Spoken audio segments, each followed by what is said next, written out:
we're going to talk about Casey Anthony, and this has been a long time coming. And we're going to go over everything we see in her body language. We're going to dissect it and tell you exactly what we're seeing and what we think about that. Greg, why don't you tell us about the videos we're going to watch? Yeah, Casey Anthony has been one of the most requested videos for us to do since we started this show.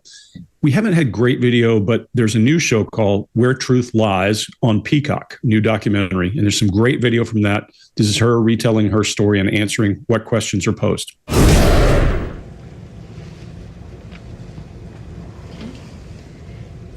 Casey interview, A, B, C marker, soft sticks.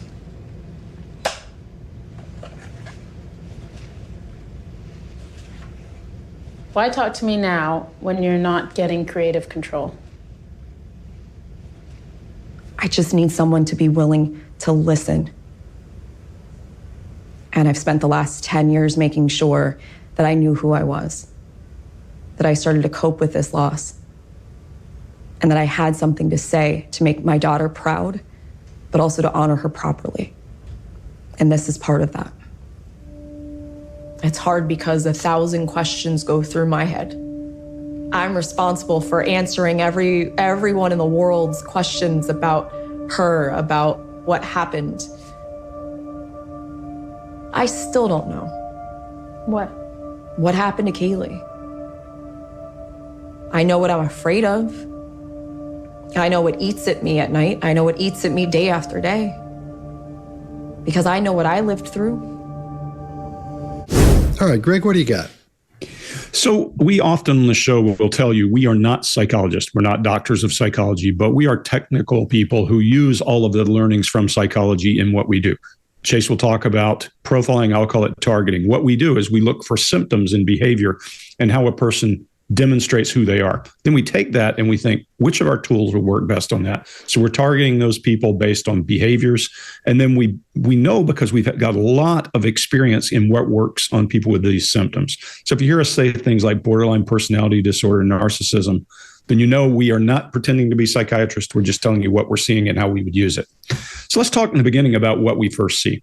Residuals occur when a person uses their face a lot, one way or another. It's why we use Botox to relieve these muscles. You can see a lot of this in Casey Anthony, which means she uses her forehead a lot. And we're going to expect to see that. It might be in a demeaning kind of a way. It might be in some other kind of way, but we'll look for it. We also then want to look for things that she's doing that are out of the norm or outside of what we refer to as a baseline. Now, this is a lot of rehearsed stuff. We're going to see it, but we'll talk about it as we go through. When she's showing concern and angst when they're asking her about questions and holding her shoulders up very quickly, that means that she is starting to try to deliver a message. And when she says someone willing to listen, and as I would say, we're always willing to listen, call us, we'd love to interview you. Then her lips purse when she starts talking about other people's opinions. Now, it could be their lips are pursing, and when we say lips pursing, they're pushing out. That is disapproval. Could be she's disapproving of someone else's message or her own. We can't tell what's in her head, only what we can see. She says people have 1,000 questions, and then you see rage in her face. Now, I think we're going to see a lot more of that. And when we say rage or anger, we see exposed teeth, that lower jaw jutting, her face twisting. We also see her bite the inside of her mouth as we go through this thing in preparation for going into those moves. When she says, I'm answering everybody's questions, is when she does that. When she says there's 1,000 questions, if you call us, I guarantee we got a couple more that didn't get answered in this show, and we'd love to hear about them. But everywhere I listen to this thing, until the very end, I hear her talk about daughter, her, and then finally she says Caylee's name. A little bit interesting there. And then when she talks about afraid of, she does her pursed lips again. That's rejection, and the illustrators kind of fall. So we're starting right out of the gate to see a pattern of how she responds to certain kinds of questions and where she's going to show rage. Whether that's real or not, we'll figure out as well. Chase, what do you got? Yeah, let's just break this first video down into something really simple here. What are the behaviors that we're actually seeing?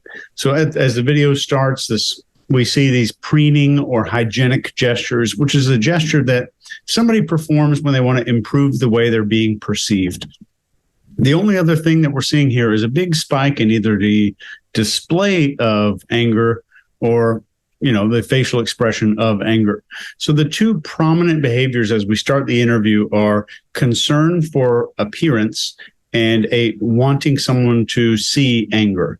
So displaying anger, concern with appearance, maybe those things have served her in the past, and maybe we're going to see those come up here in the next few videos in a very prominent way.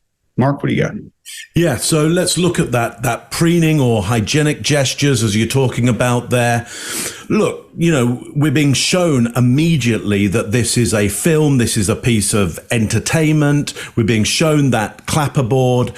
So she's preparing to be in front of the camera. So it seems reasonable at this point that we're going to see those gestures, even the grooming around the mouth. What would be a problem is if we start to see that continually throughout, especially when she's given questions that should take her focus away from herself, maybe into the outside world, her daughter, a perpetrator. It should completely distract her from how she feels she's looking. So let's look out for that. Let's see if that's the last that we see of those kind of gestures. Also, you're saying there, Chase, about the anger. I think we get a collision of facial gestures there. I think we get anger, we get disgust, we get concern, and they kind of mash in all together in a bit of a kind of jumbled kind of mess. And that might be a bit of a problem as well. There's some good reasons why you might get that. But again, let's see whether that continues, because it's fairly reminiscent of an actress that we looked at quite a lot just recently in 2022, where you get these collisions of facial displays going on at the same time, because she's maybe wanting to convince. And also there's potentially a particular personality disorder there that you often will see these collisions of facial gestures come together. So again, let's look out for both of those things. Scott, what do you got on this one? I agree with you, Mark. I think those collisions we're seeing are expressions that aren't really real. She knows she's got to put those in specific places, so she doesn't know when to end them. She doesn't know when to begin them. So that's why they look like they're smashing together, because she's sort of trying to do these as she's thinking about it. When normal emotions come up, you'll see them, a lot of times they'll just sort of fade into them. Sometimes it's a quick fade, sometimes it's a very fast fade into them, but just don't go bang. It takes a second to get there. And that's that collision you're talking about. So I agree with you completely. And you guys are right about this whole grooming thing. She's doing her mouth, she's fixing her hair, but she's prepping because she's getting ready to be on TV and getting ready to be on video, and she knows that. After that first question, we see a little a little lip compression there, what I call stress mouth. But in this case, I don't think it's stress mouth, because she's not really stressed about what the answer she's going to give.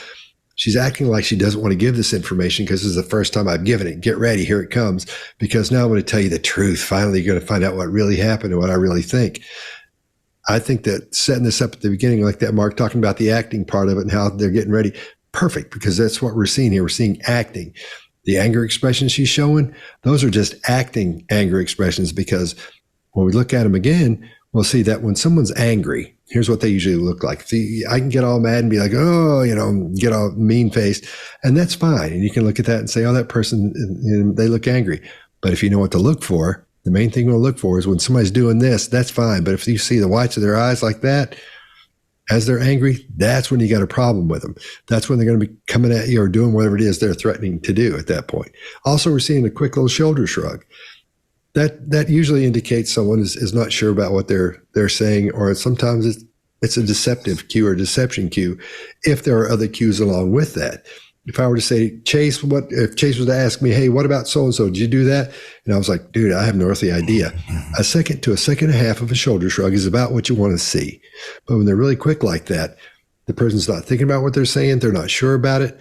That's what that suggests. That's what that indicates. It doesn't mean for sure, because there are no absolutes in body language. We got to keep that in mind as well. But her fake anger, as she starts getting louder, and she starts using her diction gets a little bit clearer as she goes. Quite often when someone's really mad, their words they'll slow down and they'll get really big and their mouth will get all big. She's trying to do that, but not quite pulling it off. So I think we're seeing a lot of acting go on here.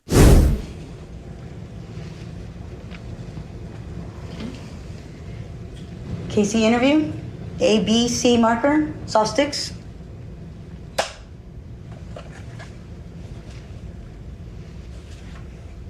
Why talk to me now when you're not getting creative control? I just need someone to be willing to listen And I've spent the last 10 years making sure that I knew who I was, that I started to cope with this loss, and that I had something to say to make my daughter proud, but also to honor her properly. And this is part of that. It's hard because 1,000 questions go through my head. I'm responsible for answering everyone in the world's questions about her, about what happened. I still don't know. What happened to Caylee? I know what I'm afraid of. I know what eats at me at night. I know what eats at me day after day. Because I know what I lived through. So let's go back to the beginning. July 16, 2008. The day that Caylee's kidnapping is reported.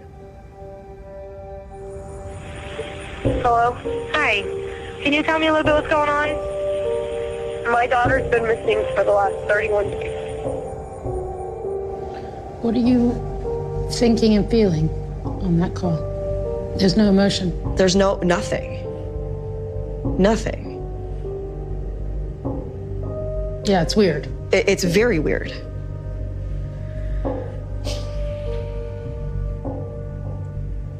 I was so numb during so much of that. Who has her? Do you have a name? Her name is Zenaida Fernandez Gonzalez. She's been my nanny for about 1.5 years, almost 2 years. I did meet someone named Zenaida Fernandez Gonzalez. She was babysitter, was the nanny. All of that's true. Was not my nanny, was not my babysitter.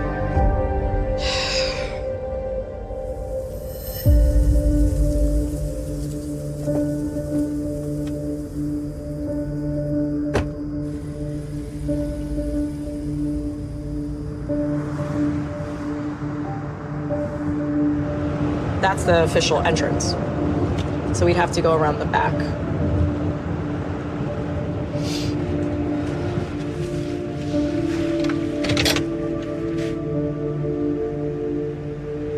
So at the time of pulling up here with the cops, you believe what about where Caylee is? She's okay. That's what I believed the entire time, not just with the cops, every day that I've sat in jail up until the day she was found. Every day. Help us understand, why were you lying to the cops? I lied to everyone because that was my whole life up to that point. Acting like everything's okay, but knowing nothing was okay.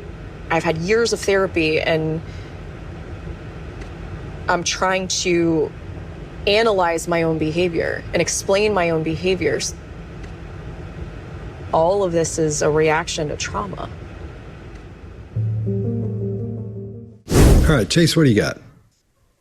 Right off the bat here, we're seeing concern with appearance and making more of these hygienic adjustments. And right when the topic of question gets discovered by her, there's some maybe cleavage covering or breast covering there. And namely, we're seeing some repetition of words here when she says nothing, nothing, and then repeats the interviewer's word weird. And Dr. James Pennebaker and Dr. Matthew Newman are some of the most recent researchers to really publish some serious academic studies on deception based on linguistic elements. And one thing they found is that repeated words are less often seen in truth-telling people, and these deceptive statements are more likely to contain less unique words, where if a word's repeated, it's not unique anymore. So I'll post a link to some really fascinating research about this. You can read that down below if you want to dig into that actual research. But when the interviewer says, you believe what about where Caylee is, the answer from her is, she is okay.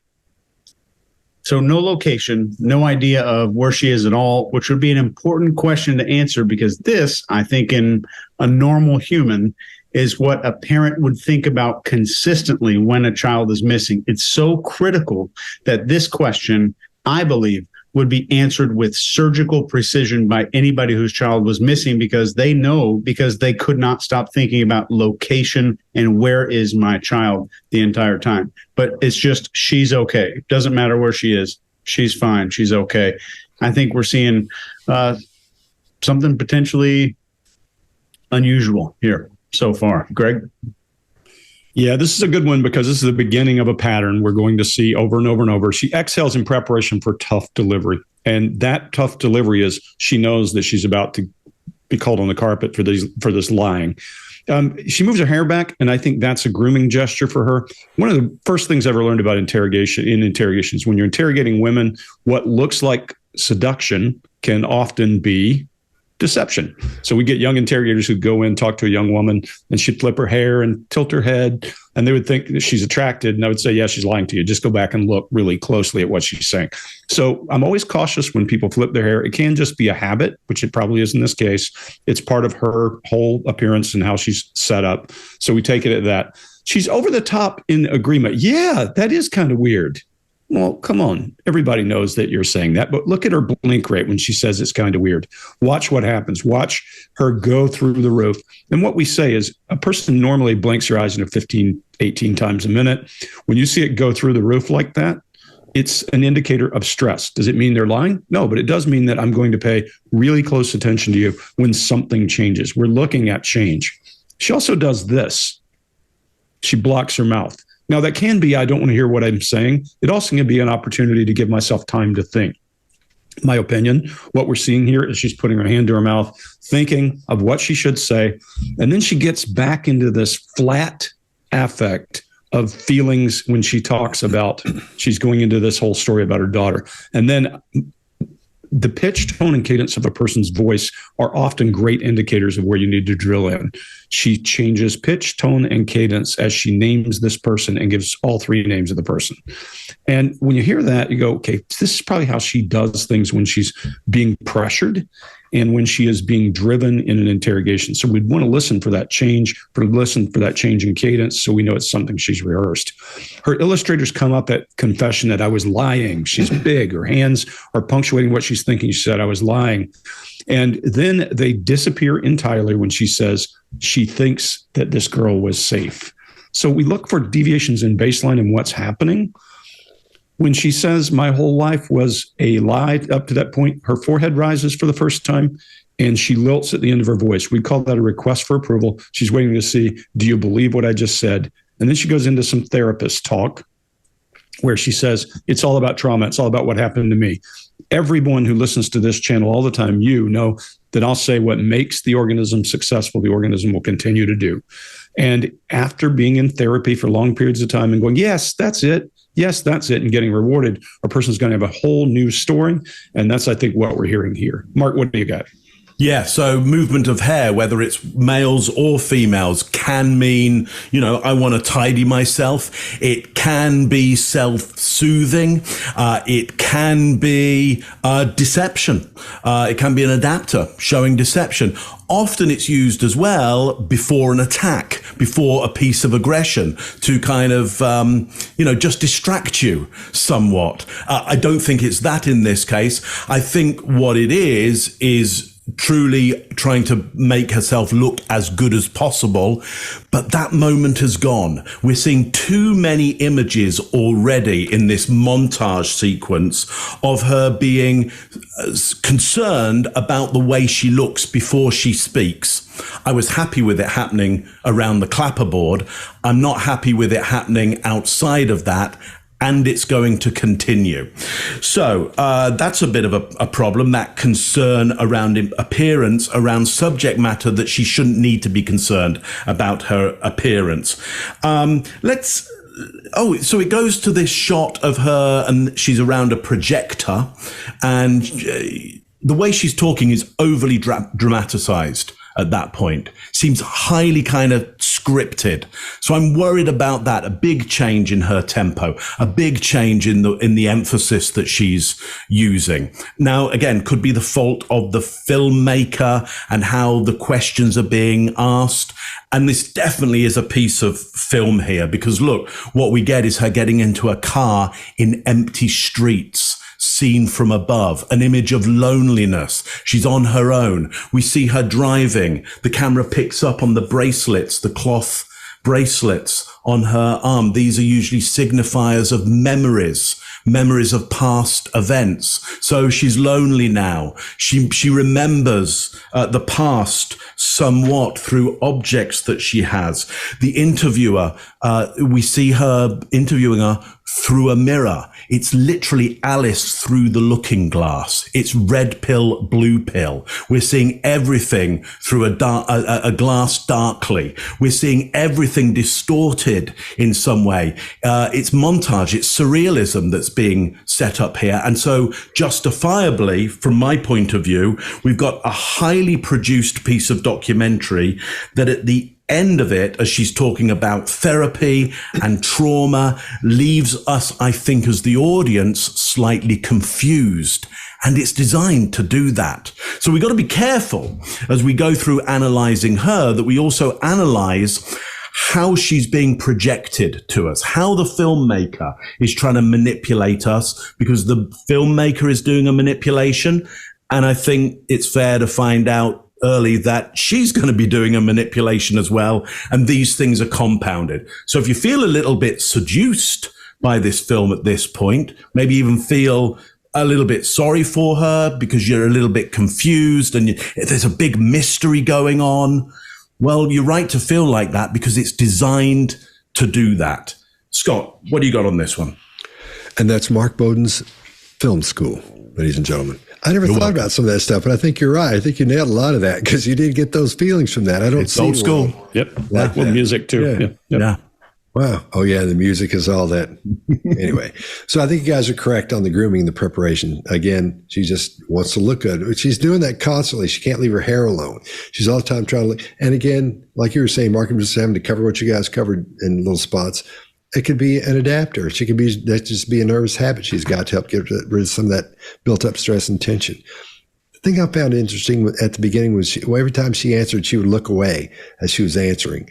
She'd say something, then she'd look away.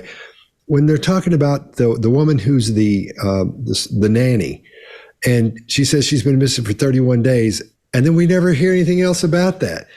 The filmmaker should have said, hold on a minute, man, what do you mean? And this is all we get? Yeah, you lied about that, but what did you say? What were you telling the cops?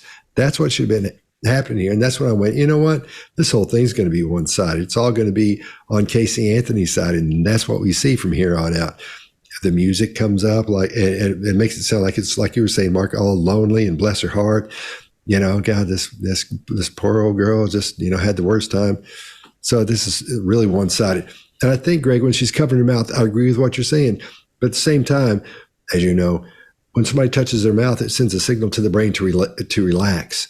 So I think she's thinking of what she's going to say, and she's trying to buy some time, and she's trying to relax at the same time. So I believe that's an adapter. I would look at that as well. Yep. As we know, adapters are the things that we do a lot. Quite often, they're repetitive motions or behaviors that help pacify our feelings and help pacify ourselves. That's a Joe Navarro thing, a classic.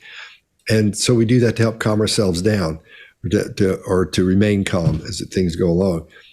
We see a lot of this blank expression and a lot of this fake and false concern, and the reason I'm saying that is because it goes back to the other video where we're seeing these emotions that really don't pay off. They do. If you don't know what you're looking at, you'll go, oh yeah, I see she's sad or she's angry. But from our perspectives, we see that and go, this is painful almost. It's so bad. Not as bad as Amber Heard. But this is almost like a pro version of Amber Heard. She's a better actor than Amber Heard is.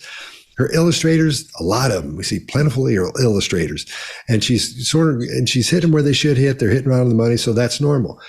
Quite often we'll see if illustrators don't hit where they're on the words like this. Yeah, I'm telling you, I did that. Instead of I'm telling you, I did that. If they're not hitting with the words, then we may see that as being deceptive, or they're not locked in with what they're saying, or it could be rehearsed. And they're trying to remember as they're talking that it can be whatever's being rehearsed. And again, the emotions she's supposed to be going through are not exhibited, are not displayed on her face in the proper manner.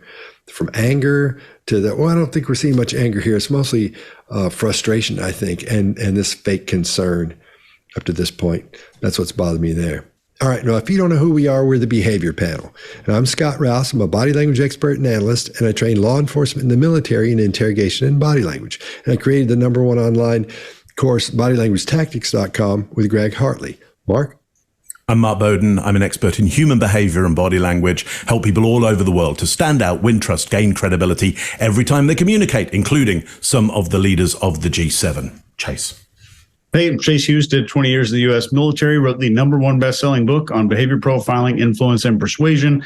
And you can just type Chase Hughes into your app store today to level up your behavioral skills. Greg? Greg Hartley. I'm a former Army interrogator, interrogation instructor, resistance to interrogation instructor. Written 10 books on body language and behavior. Put together the #1 bodylanguagetactics.com course with Scott. And I spend most of my time in corporate America. Excellent. Here we go. And by the way, had the #1 new Kindle book yesterday in this negotiation. Cool. Yeah, I was happy. Oh, yeah. Congratulations, man. Yeah, it'd awesome. been there way up before, but for some reason in Kindle, it just jumped. Which one is it? My business book. What's it called? Most dangerous business book you'll ever read. Yeah. Greg, I'm really sorry that Scott doesn't read your books. I'm trying to get him to plug it on here because you're just saying my business book. Yeah, I'll do it if you want. But yeah, we just did. I didn't really need to. Yeah. Went well. Yeah, I was happy. You're wiggling too much, Scott. Yeah. So let's go back to the beginning. July 16, 2008. The day that Caylee's kidnapping is reported. Hello? Hi. Can you tell me a little bit what's going on? My daughter's been missing for the last 31 days. What are you thinking and feeling on that call? There's no emotion. There's nothing. Nothing. Yeah, it's weird. It's very weird.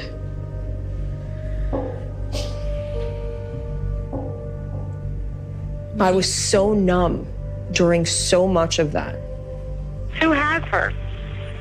Do you have a name? Her name is Zenaida Fernandez Gonzalez. She's been my nanny for about 1.5 years, almost 2 years. I did meet someone named Zenaida Fernandez Gonzalez. She was babysitter, was the nanny. All of that's true. Was not my nanny, was not my babysitter.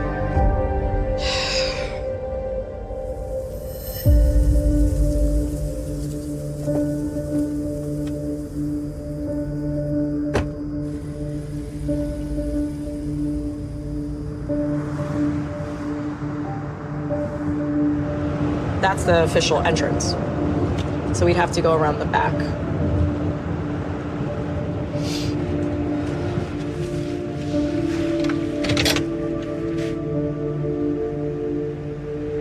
So at the time we're pulling up here with the cops, you believe what about where Caylee is? She's okay. That's what I believed the entire time, not just with the cops, every day that I've sat in jail up until the day she was found. Every day. Help us understand, why were you lying to the cops? I lied to everyone because that was my whole life up to that point. Acting like everything's okay, but knowing nothing was okay. I've had years of therapy and I'm trying to analyze my own behavior and explain my own behaviors. All of this is a reaction to trauma.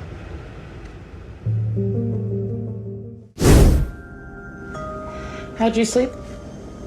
There's no such thing as good sleep. Not that I know. A lot of nights I have very clear images and flashbacks, nightmares.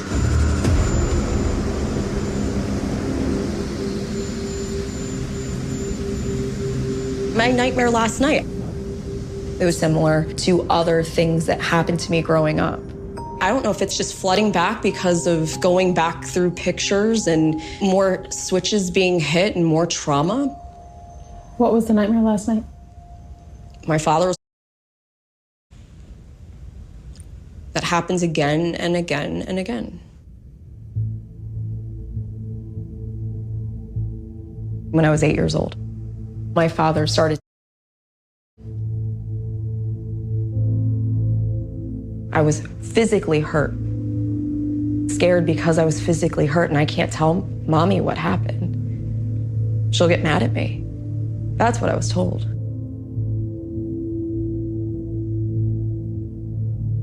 With my father, The abuse one day just stopped, just before my 12th birthday. My brother started coming in shortly after I turned 12. And it stopped around the time I turned 15. Wasn't the same thing that happened with my father. My brother never. No, absolutely not. But it was close enough. Close enough where there was a pattern. But you did tell your mom about Lee. I did not.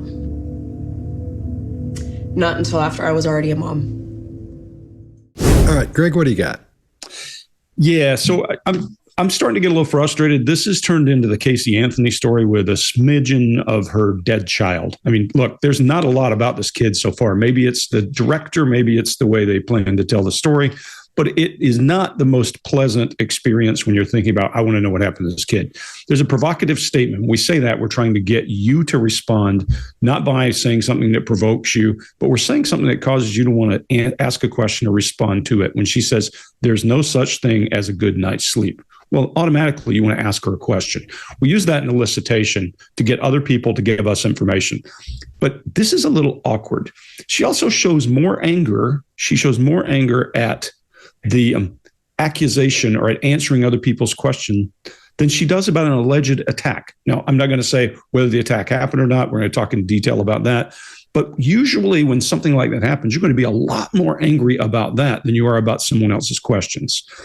There's a group of people who get really angry when they're challenged by questions in that, and it's a personality disorder. And you can do your own research, but narcissism, and no person is 100% one or the other. All these personality traits we're looking for, we look at on a continuum.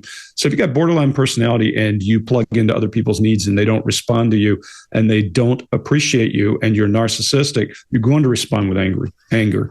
And the borderline personality causes 0 to 60 in personality traits in those emotions. So I think that's why we're starting to see some of this clashing. That would be my approach if I were interrogating somebody is, oh, sweetheart, come on, let me help you out. Condescending intentionally just to make the person respond. But this alleged attack gets a whole lot more out of her.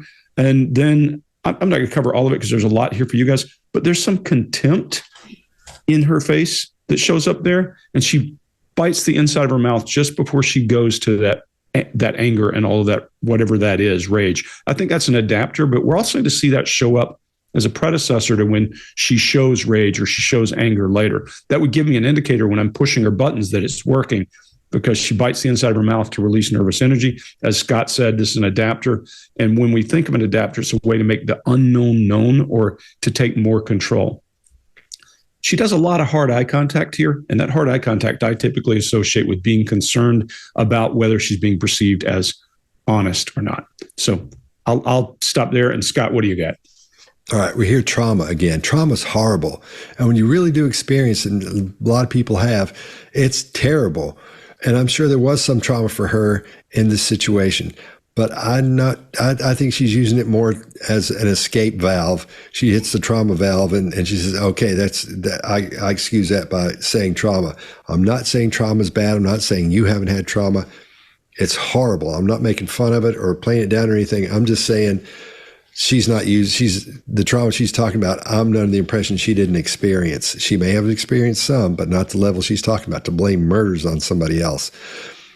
When she says, mommy, they show a little baby, her as a little child. This one-sided view of Casey Anthony, like you were saying earlier, Greg, it's one-sided because it shows, he says, I couldn't tell mommy about this attack. And it shows a little baby, like the baby would say, would say that. If she's 12 and she's calling her mother mommy, that's odd. Even at 8, it's kind of odd. I would think. I could be wrong. I don't know. I don't remember what was going on when I was 8. This is all poor, pitiful me, and blaming it all on the trauma. She talks about how she has nightmares every night. These are all prepared stories. She sat down and listed these things out, and she's talked to somebody about it, and they said, here's how you approach this, because her vernacular is changing. You look at the old videos of her talking. She doesn't use some of these words. She doesn't use these. She doesn't construct her phrases this way. Somebody's helped her do this, and they've rehearsed it. And we all know what rehearsal for phrases and things look like from working in trials. So we know what that looks like, and we know what it sounds like. When she says, I did not, we see Or it says, I did not. We see eye blocking. We hear fading facts. We see that slow head shake no. Her cadence speeds up a little bit and she gets loud. This is all odd for what's supposed to be happening here. And I'm under the impression, and this is just bad acting. This is bad acting. There's good acting and bad acting, and then you have what I call the hallmark acting, where you go in, they make these things fairly inexpensively, and you go over your lines a couple of days. I think I'm right about this, Mark. And they just go down the thing, and they can, as they deliver them, they're really not, in some cases, not feeling it or anything. Sometimes they are, because if you watch the Hallmark Channel, I watch it a lot. Shout out to the Good Witch. Okay, Chase, what do you got? I don't know anything about the Good Witch. I'll have to look it up, though. Oh, you got to watch it, man. It's awesome. I just think it's interesting to note here that she was comfortable giving vivid detail about the nightmare and then shifted to severity softening and concealing language when talking about what happened in real life. So the vivid detail was about a nightmare. And the focus in this clip seems to be driven by a need for forcing a viewpoint. What that viewpoint is, I'll leave that up to you to interpret. In reality, when somebody asked how someone slept, there's a small percentage of people who will use this question to insert a catastrophic statement like there's no such thing as good sleep. That doesn't exist. Instead of, it was fine, how are you? Just being social there. So it's every opportunity to inject some piece of narrative and story here. Not that makes her a liar per se. Maybe some things in a few minutes will.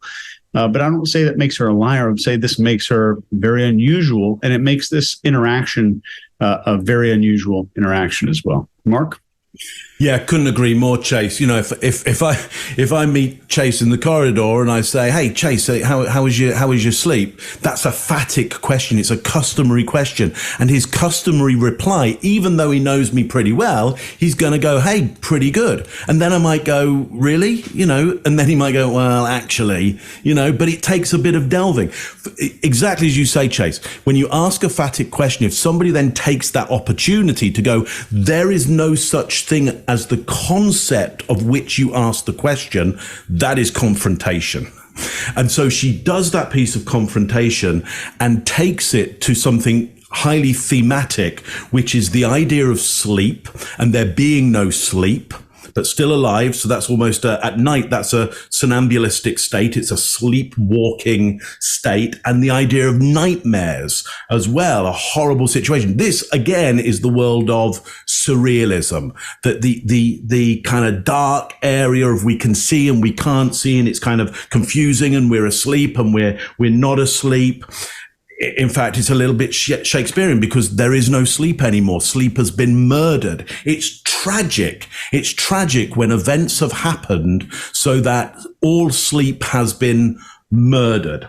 Interesting. We get this collision of feelings around the abuse. We get this collision of facial gestures, lip retraction, hold something back, the biting of the inside of the mouth as well, bottom teeth in anger, eye block with the eyelids, and a challenging tone on that. Again, a collision of things that I really wouldn't expect on a theme or an idea or an event, which is, should be and could be and maybe is incredibly horrific, awfully horrific.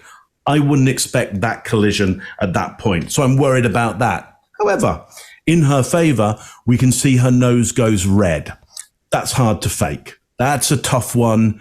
That's a tough one to do. So she's getting real blood running to her real nose at that point. And so that does suggest something of some absolutely real feelings going on there. Though which one of those real feelings, I'm not quite sure which one it is, but there's something real going on there. Though, again, I'm pretty confused as to what's going on here. And I think I'm pretty right to be confused at this point because there's a lot going on, not only in what she's projecting, but what the filmmaker is then projecting of what she's projecting. I think that's us, isn't it? Are we done? Is it just me, or was there an edit before her nose changed? There is an edit. So, yeah, there could be some substance in there. that causes nose reddening or some other question or some other emotion. Yeah, some other question is what I was suspecting. Yeah. Yep. Yeah. All right. Okay, Chase, you won that one. How'd you sleep? There's no such thing as good sleep. Not that I know. A lot of nights I have very clear images and flashbacks, nightmares.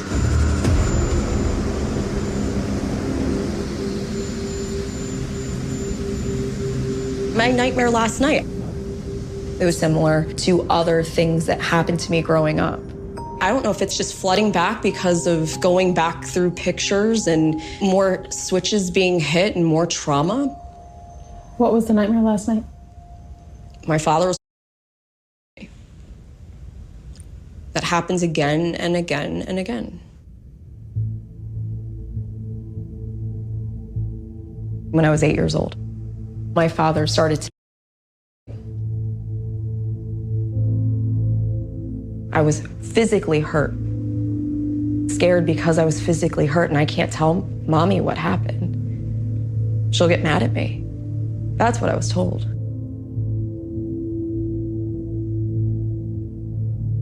With my father, the abuse one day just stopped, just before my 12th birthday. My brother started coming in shortly after I turned 12. And it stopped around the time I turned 15. Wasn't the same thing that happened with my father. My brother never. No, absolutely not. But it was close enough. Close enough where there was a pattern. But you did tell your mom about Lee. I did not. Not until after I was already a mom. The United States is looking for our Caylee. Are we going to be able to find her, do you think? I hope we can, Mom.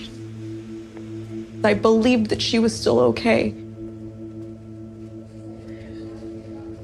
So I know you want to ask me about the last day she was here, the last day that I saw her, the day she disappeared. I know that's what it's all leading up to.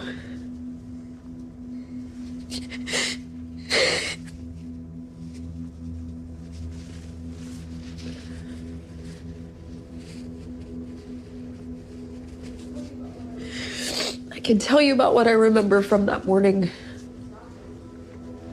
It's not much.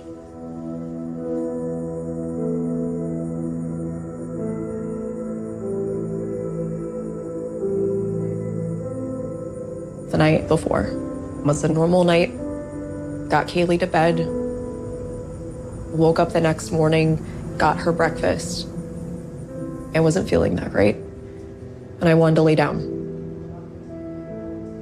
Put on the TV, the door was closed, and I had her lay in bed with me.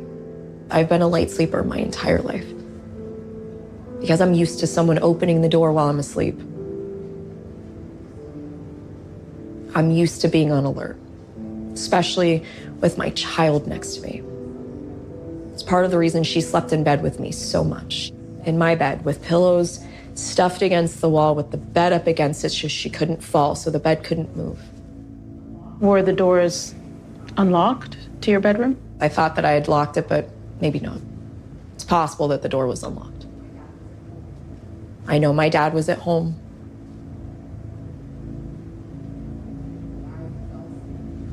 But I fell asleep and was asleep for a while. And I was awoken by him shaking me and asking me where Caylee was, which didn't make sense because I looked next to me and that's where she was. TV was still on. She would never even leave my room without telling me, even if she had to go to the bathroom. She'd never just leave me there. She knew she wasn't allowed to just be in the house by herself. And I immediately start looking around the house. Her room, what used to be my brother's room, in the bathroom, my parents' room, the garage. I go outside and I'm looking to see where she could be. She's not in her playhouse. Where is she? Why is she not here? Didn't make sense. Still doesn't make sense. She'd never done that before. Why that day? All right, Mark, what do you got? Yeah, so a lot of the same stuff here. More hair grooming. I don't want to be seeing that at this point. It's off topic, so I'm concerned that she's concerned continually about her appearance in this. I don't remember much. That's not good. That's not good. I don't like to hear that.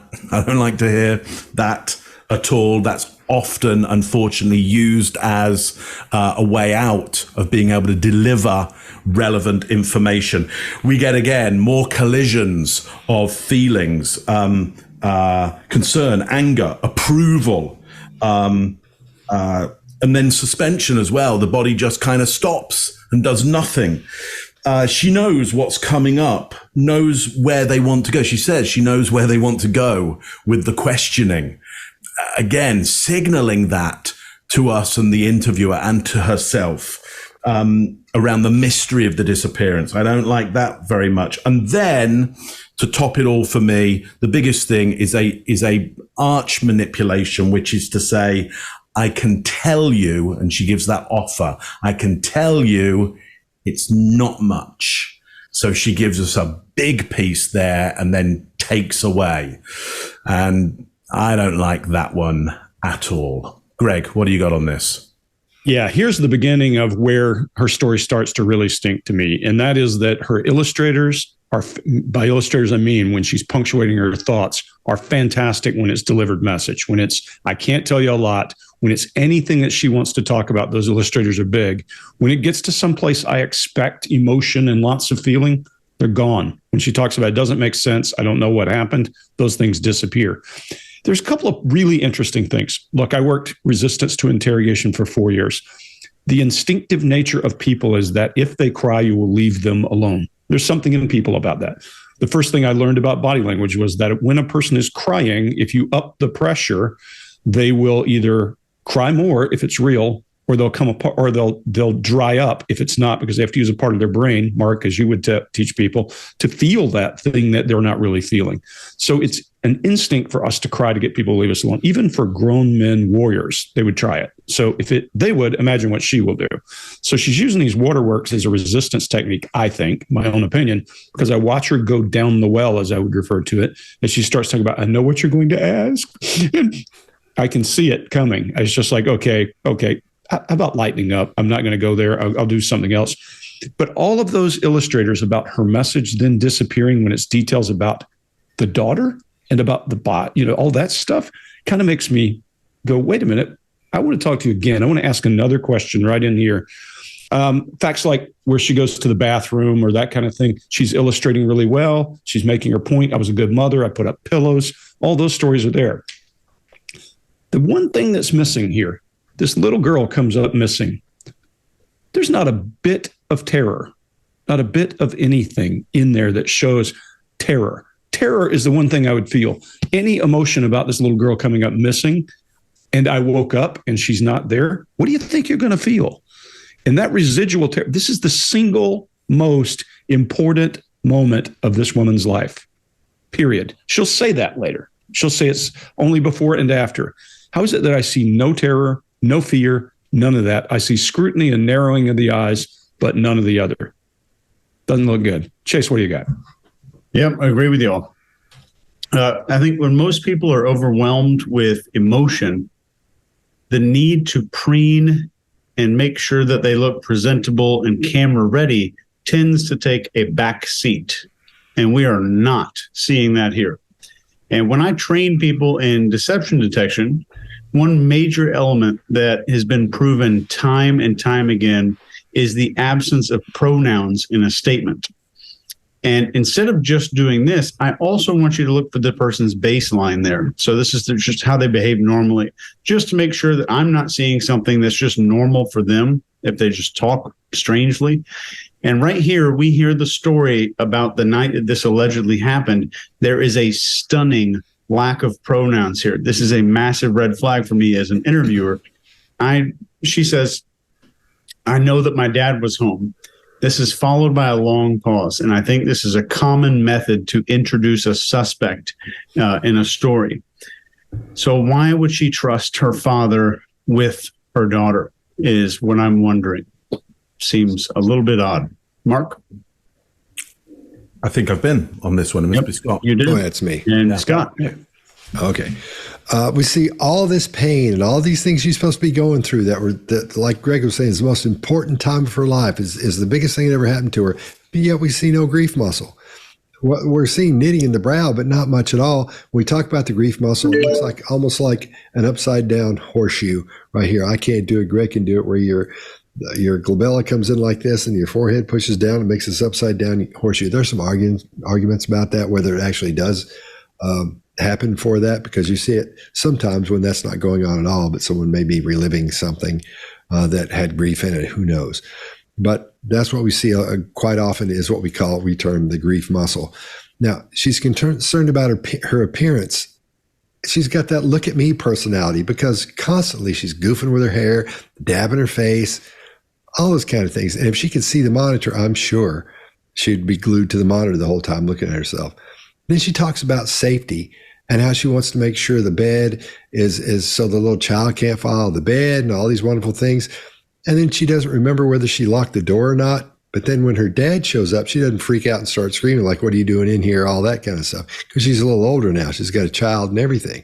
But her dad winds up being in there and it doesn't bother her. That doesn't register to go, "Hey, something's up here. This is a guy who used to attack me all the time."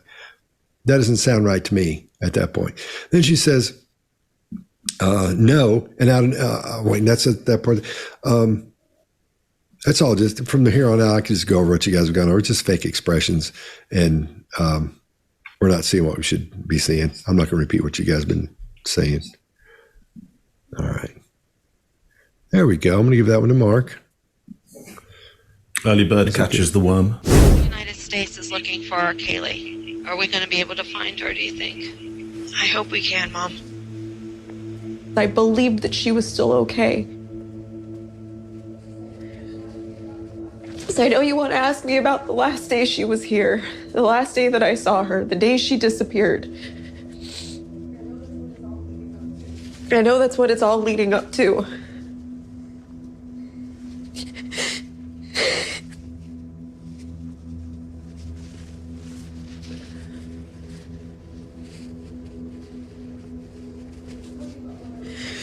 I can tell you about what I remember from that morning. It's not much.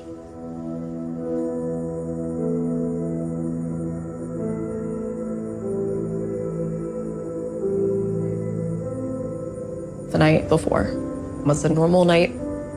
Got Caylee to bed. Woke up the next morning, got her breakfast. I wasn't feeling that great, and I wanted to lay down. Put on the TV, the door was closed, and I had her lay in bed with me. I've been a light sleeper my entire life because I'm used to someone opening the door while I'm asleep. I'm used to being on alert, especially with my child next to me. It's part of the reason she slept in bed with me so much. In my bed with pillows stuffed against the wall with the bed up against it so she couldn't fall, so the bed couldn't move. Were the doors unlocked to your bedroom? I thought that I had locked it, but maybe not. It's possible that the door was unlocked. I know my dad was at home.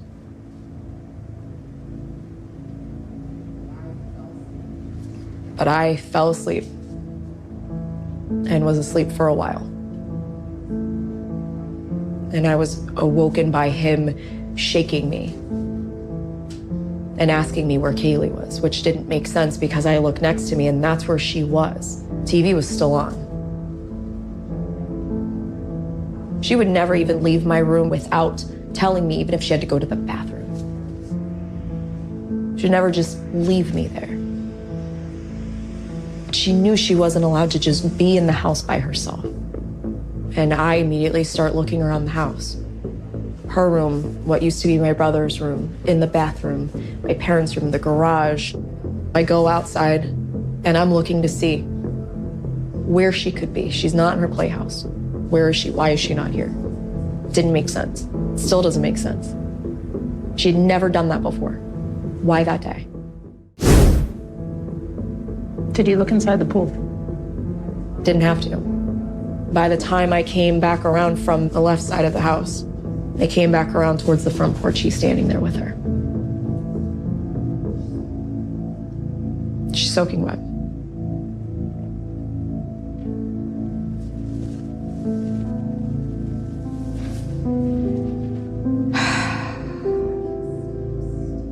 I can see him standing there with her in his arms and hand her to me and telling me that it's my fault, that I did that, that I caused that. And I just collapsed with her in my arms. What did she feel like? She was heavy. She was cold.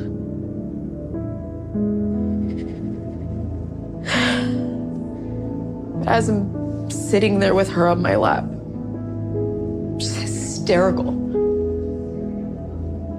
Just staring at her, not knowing what to do.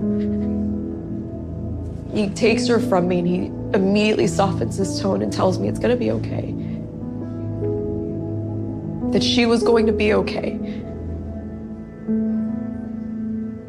That's what he said to me. I wanted to believe him because I wanted her to be okay.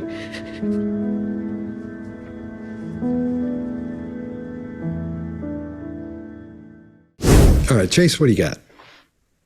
So right off the bat, there's no mention of Caylee's name. Still, we're really not getting a lot of that.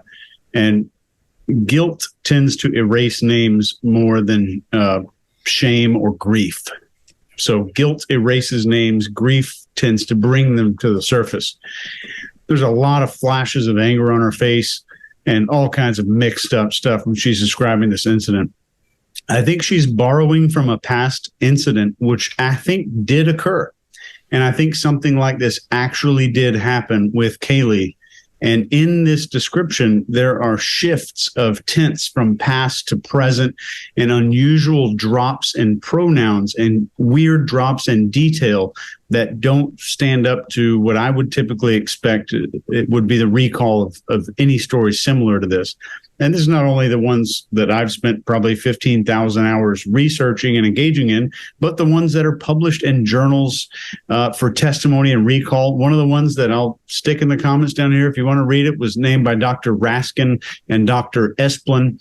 And this was a validity assessment and interview procedures. And they did a statistical analysis on this stuff. So I'll let you take a look at this. And when she says, I wanted to believe him because I wanted her to be okay, this is the most unusual, weird thing that I've heard. I wanted to believe him because I wanted her to be okay. I want you to think about the context that she's saying that in and why in the world this phrase would come out in this moment. I wanted to believe him. Who was in charge of this little girl? Mark, what do you got? Yeah, really interesting. So, I wanted to believe him, and I can see him standing there. She does a groom that I think is the groom that is often done before an attack. So she knows that this is her key attack point. There is, for me, a slip up in tense there, Chase, that I think you are highlighting. You know, I can see him standing there rather than I saw him standing there. Now, there's all kinds of reasons we can get tense change. And one of them can be that somebody's making it up. It can be one of the reasons. So, you know, keep that in mind. You know, if she had seen him standing there, she wouldn't now need to see him standing there. But there's other reasons why, as everybody's rightly said, those tense changes could be there. He's standing there with her. There is disagreement in the mouth there, I believe. Let's just look at the style of this and the style that she's performing in as well. It would be fair to call this melodramatic. And why would it be fair to call this whole piece Melodramatic is, well, you got music going on in the background, which is carrying us along with the emotion. So we literally have somewhat of a melody or rhythm moving us along. But I want you to notice how her performance of this is around the dignity around the suffering. Notice how she performs the suffering. She talks about the suffering, but she doesn't break down. She keeps a sense of dignity during this. That's a traditional stylistic that you use in melodramatic performance, because the melodramatic performance comes from performing for the real victims of horrors. And the idea is look how somebody can still have dignity when awful stuff has happened to them. That's why the Victorian period had huge melodramas in it, because it was awful to be working class in the Victorian period. And the best you could do was go and watch somebody perform those horrors and have real dignity. And didn't she say right at the start of this that about pride and honor, that she wanted to have pride in this situation and for honor for this situation. And here she is, I believe, doing classic melodramatic performance in to give it pride and honor and dignity around this awful situation. So if you feel that this is overly dramatic, you're right, because that's the genre that's being played here, and maybe not by accident. She's seen enough melodramas, and the designer and the editors and the producers of this have seen enough melodramas themselves to go, this would add a real dignity to this moment if we play it like this. And I think, my last note to this is she's actually quite good at that. She's more than passable at the melodramatic performance. And there's nothing wrong with a melodramatic performance. It's beautiful when done well. And she's doing it really quite well. And I think she's going to get better at all of this as well. Greg, what do you got on this one? Yeah, so my interrogator brain sees something entirely different from that. I mean, yes, I see all that, but my interrogator brain's looking for cause. In my interrogator brain, we always say a hammer is looking for a nail every time. I think I see a nail. And what I see is that bite on the inside of her mouth, I don't think is disagreement. I think it's preparation. I think it's an adapter, as she's prepared to go after her father. And I'm going to go backward after I cover this part, but when she's doing what I call a chained elephant when she's talking about the story, which means it's very mild, but she's swaying side to side to adapt, to release some nervous energy. When she starts to talk about her father, she bites down on her lip a little bit, and then you see all of that rage come up. And if it's faked, it's pretty damn good faked, because we see teeth bare, brow down, lower lids, Scott, that you're talking about, are engaged. So we can now see that there's some real rage in there around her father. And she says, "My fault." And she pauses. That's the entire, everything else in here for me is good, but that piece right there is about what's going on inside her little head. And I want to lean over now and start pushing and prodding and get her to come out with more, because I think it's about her father in the past saying, this is your fault. This is this thing. Whatever the rage is that's in her around her father. Now, is it possible the other stuff happened? Yes. But I think here it's bigger than the other part, because she didn't show this much emotion around the attack earlier. If you go back and look around the assault, there's also no emotion whatsoever when she talks about her daughter being cold and heavy. Really weird. She then goes to this restatement of she's going to be okay. She just has said these words, "My daughter was cold and heavy." Then she said, "He told me she's going to be okay." Then you see kind of a flash in her eyes kind of open a little as she realizes that, I think, in my opinion, that she's realizing that doesn't sound right. And she restates it and says that she was going to be okay. Because it's a different thing than saying everything's going to be okay. Because if she killed her, if she caused her death, he might still say everything's going to be okay. So all that, I'll leave the other stuff from before off, except for to say, when she's telling her story that she came to tell, her hands are illustrating and everything's going great. When her brain starts to leak information, that stuff all goes away. And I think that rage, that underlying rage, whatever's causing it, comes out very strongly for her father. Scott, what do you got? All right.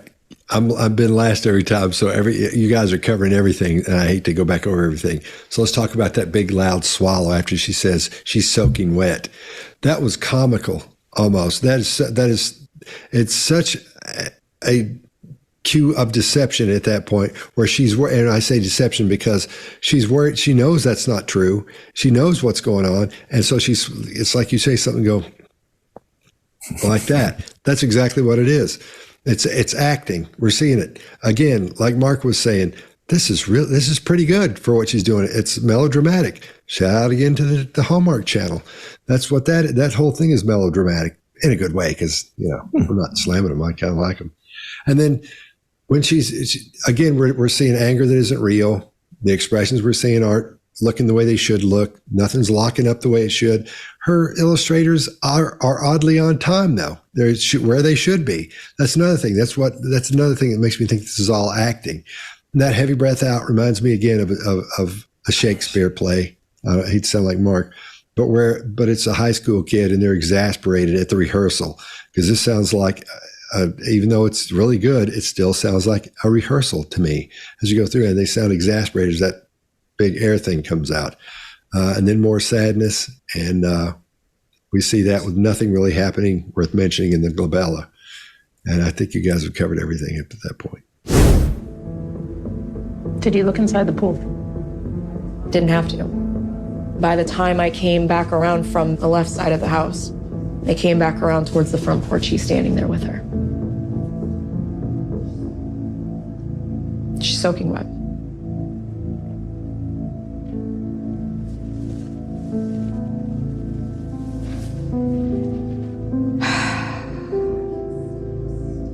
I can see him standing there with her in his arms and hand her to me and telling me that it's my fault, that I did that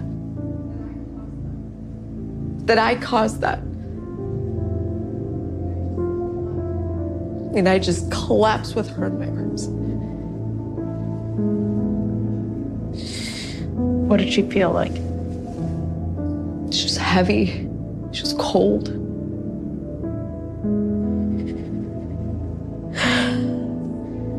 As I'm sitting there with her on my lap, just hysterical. Just staring at her, not knowing what to do. He takes her from me and he immediately softens his tone and tells me it's gonna be okay. That she was going to be okay. That's what he said to me.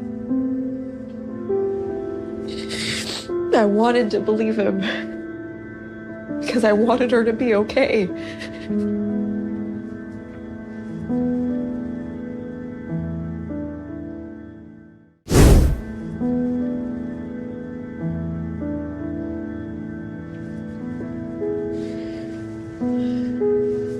And I don't know how long I sat outside. I don't know where he went. He took her from me and he walked away. I know he went back in through the screen doors and he went back into the house. But I don't know where she went. And I don't know what he did. I just want her back.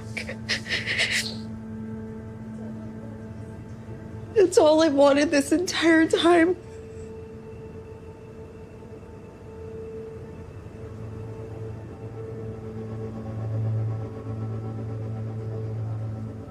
I can tell you about how numb I felt and how broken I felt and confused, but also hopeful because I believed that she was still okay.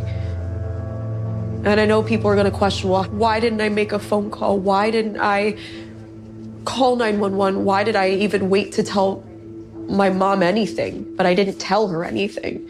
Why lie? Why not do 100 things 100 different ways?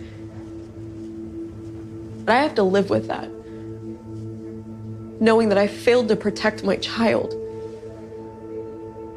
and that I kept failing her even after that. I failed her again and again and again because I still protected the person who hurt me.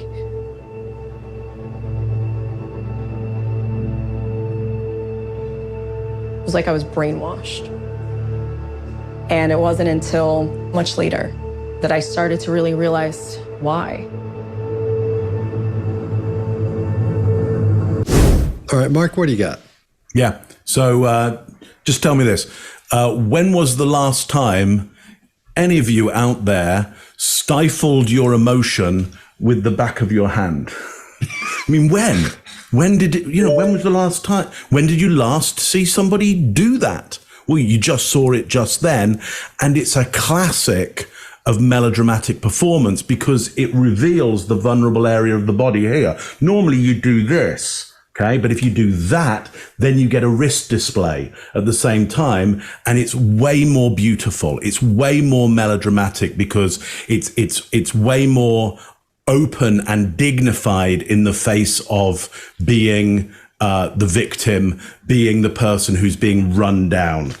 But it's not a particularly real gesture. And so that, though brilliant performance, rings alarm bells for me around this isn't really going on. The feeling here isn't really going on.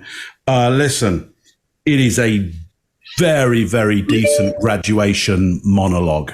Very, very decent. You would, if you did this at your theatre school graduation, you would get an agent for sure, especially with that kind of material. You would walk out with an agent, no problem. But you can see it's just overtly dramatized, overtly choreographed, and you're feeling that. And I know it because I've worked on that kind of thing again and again and again. But it's thoroughly decent what's going on. So, hats off. So look, there's one thing here thematically, which has come up again, which is this idea of the sleep and the nightmare and sleep is dead. And so now we've got a Manchurian candidate idea in that she's now brainwashed. She's now moved it from that somnambulistic, can't sleep kind of state to I've been brainwashed. So taking us down an often used idea of why something would happen out of the ordinary. It's because it's a dream, it's a nightmare, and you're brainwashed. Scott, so you're not last. What do you got on this one? Well, thank you. All right. She's doing her more of this grooming stuff. It's like, look at me as I look away, watch me be sad. And we're not seeing the sadness we're supposed to be seeing. What we're seeing is we're not seeing the proper things. And again, I keep harping on the glabella. We're not seeing what we should see. We're seeing a face of sympathy where she should be showing a face of sadness. So, but we're seeing sympathy. Maybe she's feeling sympathy for herself, and maybe that's what it is. She feels sorry for herself because she feels that way, but she's making the wrong expression for the emotion she's supposed to be displaying at this point. And when she says, "I just want her back," I think that's hilarious. It is hilarious. It's funny. It's some of the worst acting I've ever seen in my life. And there's a little junior high thing that's across the street from us, and I've been to a couple of those plays because some of our neighbors have kids, and this is worse than that. Right there. Then it goes back to her and what she wants. It started to turn into what she wants. It started to turn to all about her. Again, I haven't heard the little child's name yet. Like you guys have been saying, nothing. Don't hear a word about it. But now it's turned into what she wants. And it's about her because this whole thing is about her. And she's got people in there videoing her, putting makeup on her. She's sitting there. They're supposed to be, I bet you they're acting like they feel sorry for her and all that because obviously this video situation is on her side. They're trying to show her portray her as being innocent in this. I'm under the impression she's not. I could be completely wrong. Apparently the courts have worked that out and made a decision about that. But in my opinion, I think it still looks really iffy to me. Then she comes out with this soliloquy about why didn't I? Why didn't I do this? Why didn't I do that? And the thing that we didn't see, Mark, we saw this, but we didn't see this. Why didn't I do this? Why didn't I do? That's what I was waiting for. And you leave that to professionals. That's true. That's advanced. Probably why I'm not seeing it. Then this whole thing about being a bad mother, or the decisions she made about being a bad mother, she blames on her father. It's his fault. It's all this blame going toward her dad and trauma. Like I said before, trauma is bad, and a lot of people have it and have had it, but I don't think it's the trauma I don't think what she's experienced is anything close to what she's acting like it is. Who's next? Chase? Sure. Yeah. We're hearing, I don't know how long I sat outside, and I don't know where he went. He went in the house. That's literally what she said there. And then he walked away. She says he walked away. I think a truthful recall might sound something like he took her and went inside. So that's what maybe the truth might sound like if those details are accurate. And he went back into the screen doors and went back into the house. And there's repetition here. And if the house has a screen door, the illustration of this detail is indicative of what we call a fabricated statement or a rehearsed statement. And when you hear someone describe going through the door to their house instead of just going into the house, who describes, I opened the door and I went through the door into my house? I've never heard it. Even getting into your car. So I can tell you about how numb I felt. This is the insertion of rehearsed items that were not asked about. She had something that she wanted to put out, and she's saying, well, I can just tell you about this, this, and this, and I can tell you this.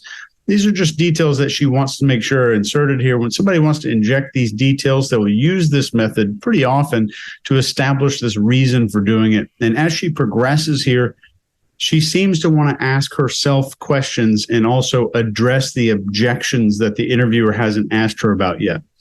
And the anger flashing on her face is toward herself. And this is an important point. I want you to keep this in mind as we move forward. If there was a clear perpetrator and she believed that someone was responsible, like maybe her father is being made out to be, where is the anger about his misconduct? Where's the anger about what happened to her daughter there? And we don't see it so far. Maybe we will in a minute. What do you think, Greg? Yeah, I'm going to cover all the same things you guys have covered because I have many of the same ones. But I'm with you, Chase. Number one, the rage that it would be there would also be accompanied by something else. If I've got rage toward my father because he did this, I'd also have sorrow about the child, in the same kind of capacity. I see a lot of rage at the father. I don't see a whole lot of anything about the child. No matter how many times I look, I saw exactly what you said. She was emphatic at I don't know what, I don't know when. Those two things were there. And anything she prepared, her hands are doing the illustrators. It's when she gets to these other places. Look, when you cry, if somebody's snot-nosed and crying and they are suddenly going to change topics, they don't suddenly go and clear up and start talking. She does. There's a transition like that. How'd that work? So immediately I'd want to go, hold on. Why did you suddenly not cry here? And maybe it's because it was a harder topic. She also does some what I refer to as mixed messaging. If you have a dog and you look at your dog and you look really angry and you say, come here, Spot will come running up to you because they don't read the body language as much as a tone of voice. When you're talking about being hopeful, hope defies gravity. Good things happen when you say hopeful. You don't draw your brow down and push into angry face when you're talking about being hopeful. That tells you something is wrong there. And then finally, well, two other things. She overemphasizes the word me. I was a bad mother because I didn't turn him in for what he did to me. There's more emphasis on that than anything about the child. Well, look, if you really believe this is just Greg 101, some other people will disagree and say trauma causes you to do things differently. But if I want to get even with this person who's done all this to me in my life and he killed my child, and I know 911 is that easy. Now what? There's a logic test here, and I do understand Stockholm Syndrome. Trust me, I've dealt with prisoners my whole life, but there's just something not right here. And then the last one is she goes into therapy talk. I only discovered what it was after lots of therapy and. This is, again, the organism doing what has made the organism successful. Scott, you brought up earlier, she speaks differently. She works for an attorney that was her defense attorney now. So I think some of that polishing and changing who she is over those years has come as a result of that. She's not necessarily believable in that her messaging doesn't match what she's trying to tell us. That's all I got. All right. Okay, I'm going to give that one to Greg. Funny. That was a nice try, you guys. I even played cynicism on that.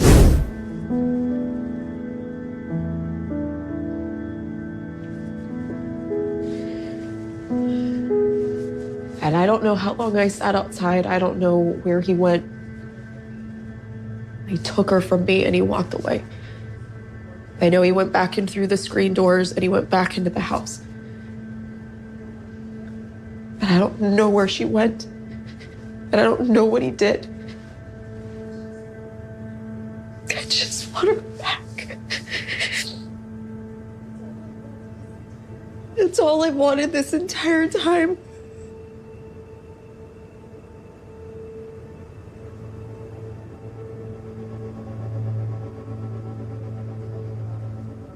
I can tell you about how numb I felt and how broken I felt and confused, but also hopeful because I believed that she was still okay.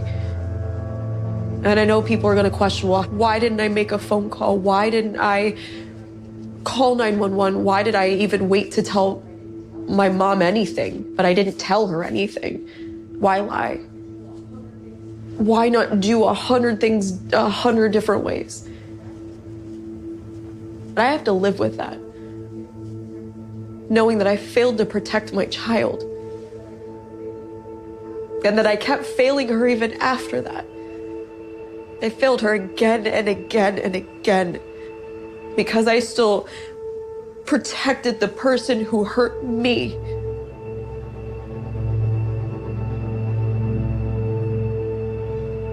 It was like I was brainwashed. And it wasn't until much later that I started to really realize why.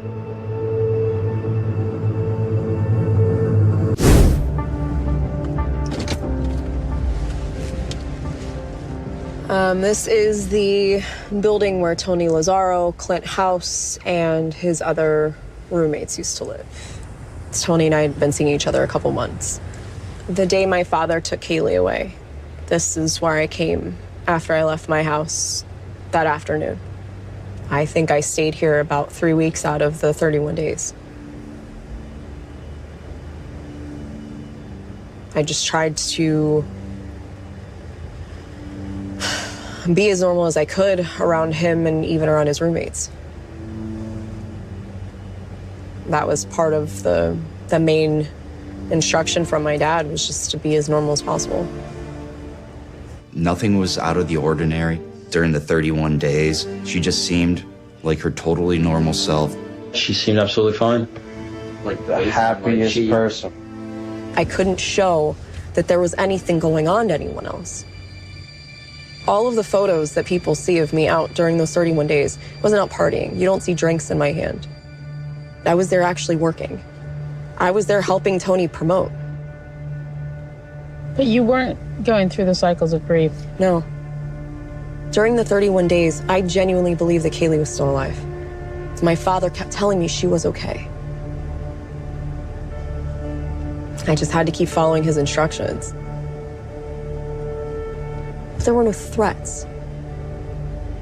I just knew that I had to do what he wanted me to do, and the same reason that I knew that since the time I was 8 years old. Just do what he wants. It worked before, do it now. So you shut down, you became robotic. Did what I needed to do to survive. People also don't know when you're crying in a bathroom, alone, trying to pull yourself together. You can never see behind closed doors unless someone chooses to let you in. Hey, remember, Mark, I'm going to have my eye on you, man. Okay. All right, Chase, what do you got? Yeah, right at this point where she's saying after my father took Caylee away, this is maybe the first time we're really hearing the name usage. The name comes out. We're hearing the name. But it's in a circumstance where the situation points to someone else being at fault. And right at that moment. And this is extremely mysterious, receiving random weird instructions from the person who abused her and that now has her daughter. The instructions probably didn't happen, I think, and are more likely just information that's being injected to make the sense of the testimony of the roommates about how normal she seemed to have been behaving. And she's explaining gaps in testimony about 90% of the time here. The rest is a story about the most ambiguous situation I've ever heard of in a long time. I really wish we had the level of detail here that she used for screen doors and lining up pillows on the wall, but we don't have that kind of detail. Those seem to be a lot more important. The screen door, pillows on the wall. I mean, just looking at a lot of this, we don't really know what's going on. Why is this happening? And it doesn't seem to be a key point here. Scott, what do you got? Yeah, she didn't have any feelings about her child being gone here. She didn't have any worry about it. She didn't show any worry about it. No concern. Then it goes back to blaming her father again. And like you were saying, these instructions, she's given this weird instruction thing he's given her and telling her what to do over the phone. If she hates this guy, she's not going to be taking the instructions from him. I'm with Greg. She should have called 911 2 videos ago. She should have done that. Then the interviewer says, as she's in the middle of this, so you shut down, you became robotic. That's not a question. She didn't do it as a question. She did it as a statement. She's trying to set this thing up to make it look like she's not guilty. And I thought about this, and I thought one of two things is going on here. Either the people that made this video, made this little film, they're either idiots or they're brilliant. And he said, well, how could they be brilliant? Because think about it. One of them could have said like this. If they were sitting around like this talking about him, said, you know what we ought to do? Let's make this thing so everybody hates it. And man, everybody's going to watch it and everybody's going to talk about it. That's what we ought to do. Watch all the things where that happens. We'll go against what everybody says and we'll make this thing look like she's innocent. Who's in? And everybody's like, I'm in. I think it's either that or they're just idiots and believe this, that she didn't do this. So, and then she says, my favorite part is she says, you can never look behind closed doors unless someone chooses to let you in. Come on, man. Mark, what do you got? I can't wait to hear what you think. Ladies and gentlemen, Scott Rouse has a new book called How to Win Friends and Influence People. Yeah. Well, let me tell you this. I have a 3-letter word for this whole section here. It's yick. Mark? You're never going to work in daytime drama again, Scott. Yeah. Okay, here's what I've got on this one. Scott, you're saying there's no tangible feeling in there, and I would agree with you. And Chase, you're saying, look, it's ambiguous, and I would absolutely agree with you. So why is she able to be so direct? She's making so much direct contact with the audience. She's doing very big, strong facial actions. Like, how do you do that when you have no feeling and a completely ambiguous story? You got an ambiguous story, and yet she's banged down the camera, really direct, really strong, really. Well, you do it because you're making it up. You've constructed something, and you've got a big, good scaffold around it. So I think it's extraordinary what's happening here, that she can perform in such a direct manner with such an ambiguous story. The two things don't match, and that is just not good news as far as I'm concerned. Greg, what do you got? Yeah, so interrogator Greg says, what the hell were you doing for 31 days? Wondering what happened. I would ask just some simple questions. Okay, what did you talk to your dad about? I would poke and prod and ask a ton of questions, but none of that happens. What she does do is give her information to parrot. Scott, that's one of my notes. She gives her information. She parrots, yeah, that's what happened. She does internal conversation, which is when a person is looking down into their left and thinking, as you sit and try to think of the words you would use to describe this, you'll do it yourself. Your internal conversation, your eyes will drift. And that's not an absolute, but it's a pretty good standard. And we see her doing that and doing some lip grooming as she's talking to her. And then good eye contact with the mirror. I love that part. She does a request for approval. Her brow goes up and her voice lilts as she starts talking about her father. Those are all indicators that she's not sure how she's being perceived, and that hard eye contact in the mirror is not probably to make eye contact. It's to look and see, does she think this person's believing what she's saying? That's it for me. I would crawl all over that one. Okay, Mark. Yeah, exactly. Give us the pen. Exactly. You're back. You're back. I'll take the award. You're back, baby. Whatever.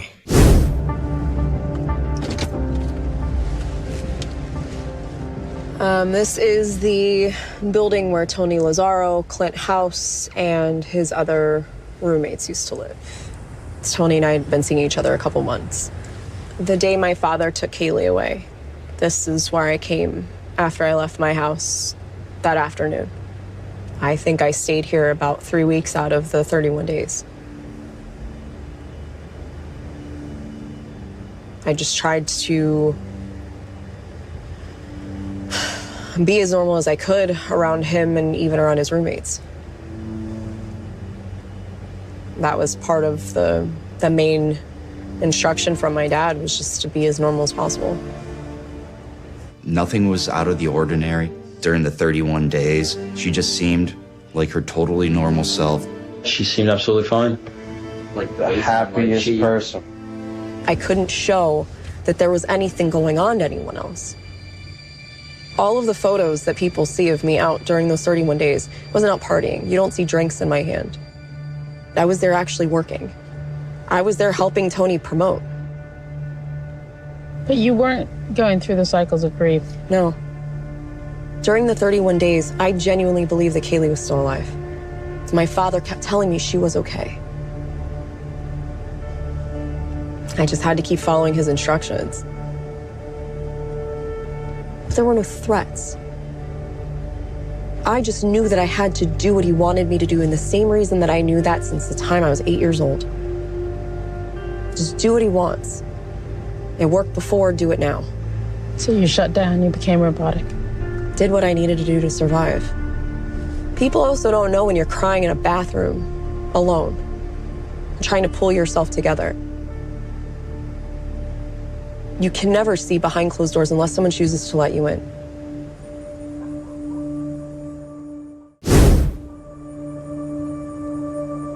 I was in contact with my father daily, but whether or not I saw him at the house or we talked on the phone, Check my cell phone records. The phone records, my phone pings had me calling Hope Spring Drive again and again and again when my mom was at work. And what were you saying to him? I just wanted answers. When am I going to see her? How much longer are we going to keep doing this? Is she okay? That I remember. And what would he say? He would tell me she was fine. Just keep doing what I'm telling you to do. You guys will be reunited soon. That's what sticks with me. He told me at one point we would be reunited soon. Did he describe where Caylee was or what she was doing? No. Wouldn't tell me anything. I would ask if he knew where she was, and he would just tell me she was safe.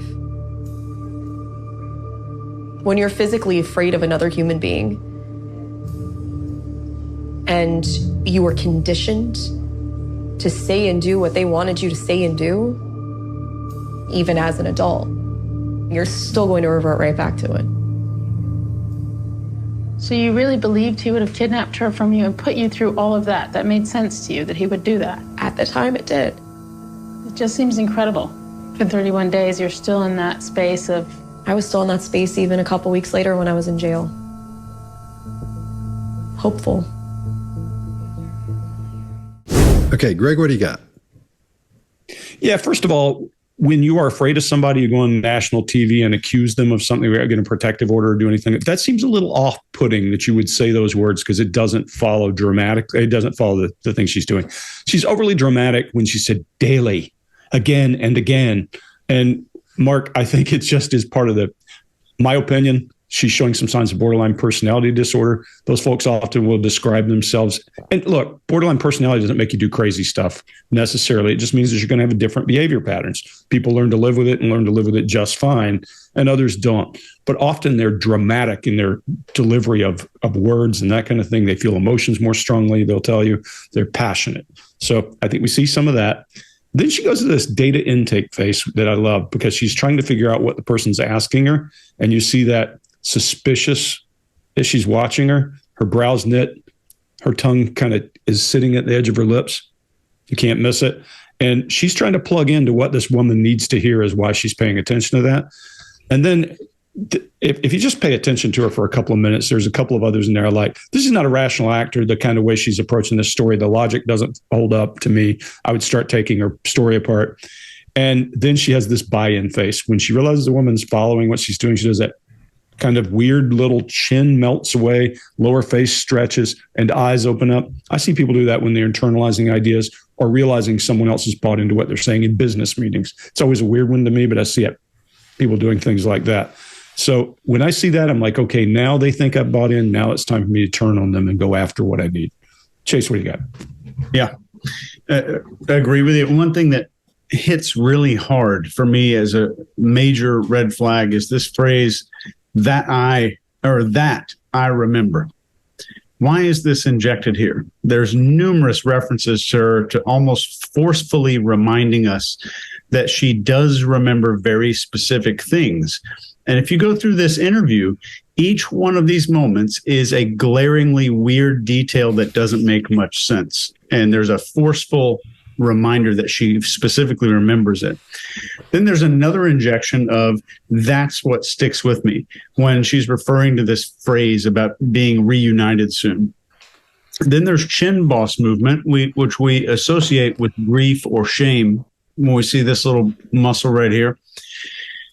And it happens at the precise moment of believing that he might kidnap Caylee. And I think this indicates grief or shame here. And I think here it's shame around the idea of the story. And when she's describing being physically afraid of her father, she doesn't say anything about herself.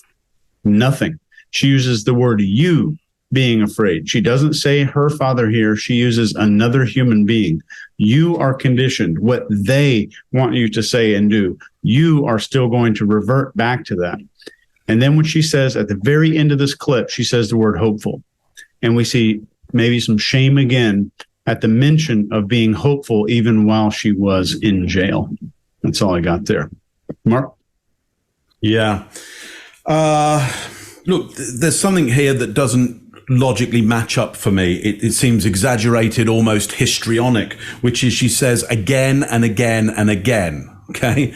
But my quick look at the report that was put up is again and again and again is actually twice in relatively close succession on each day.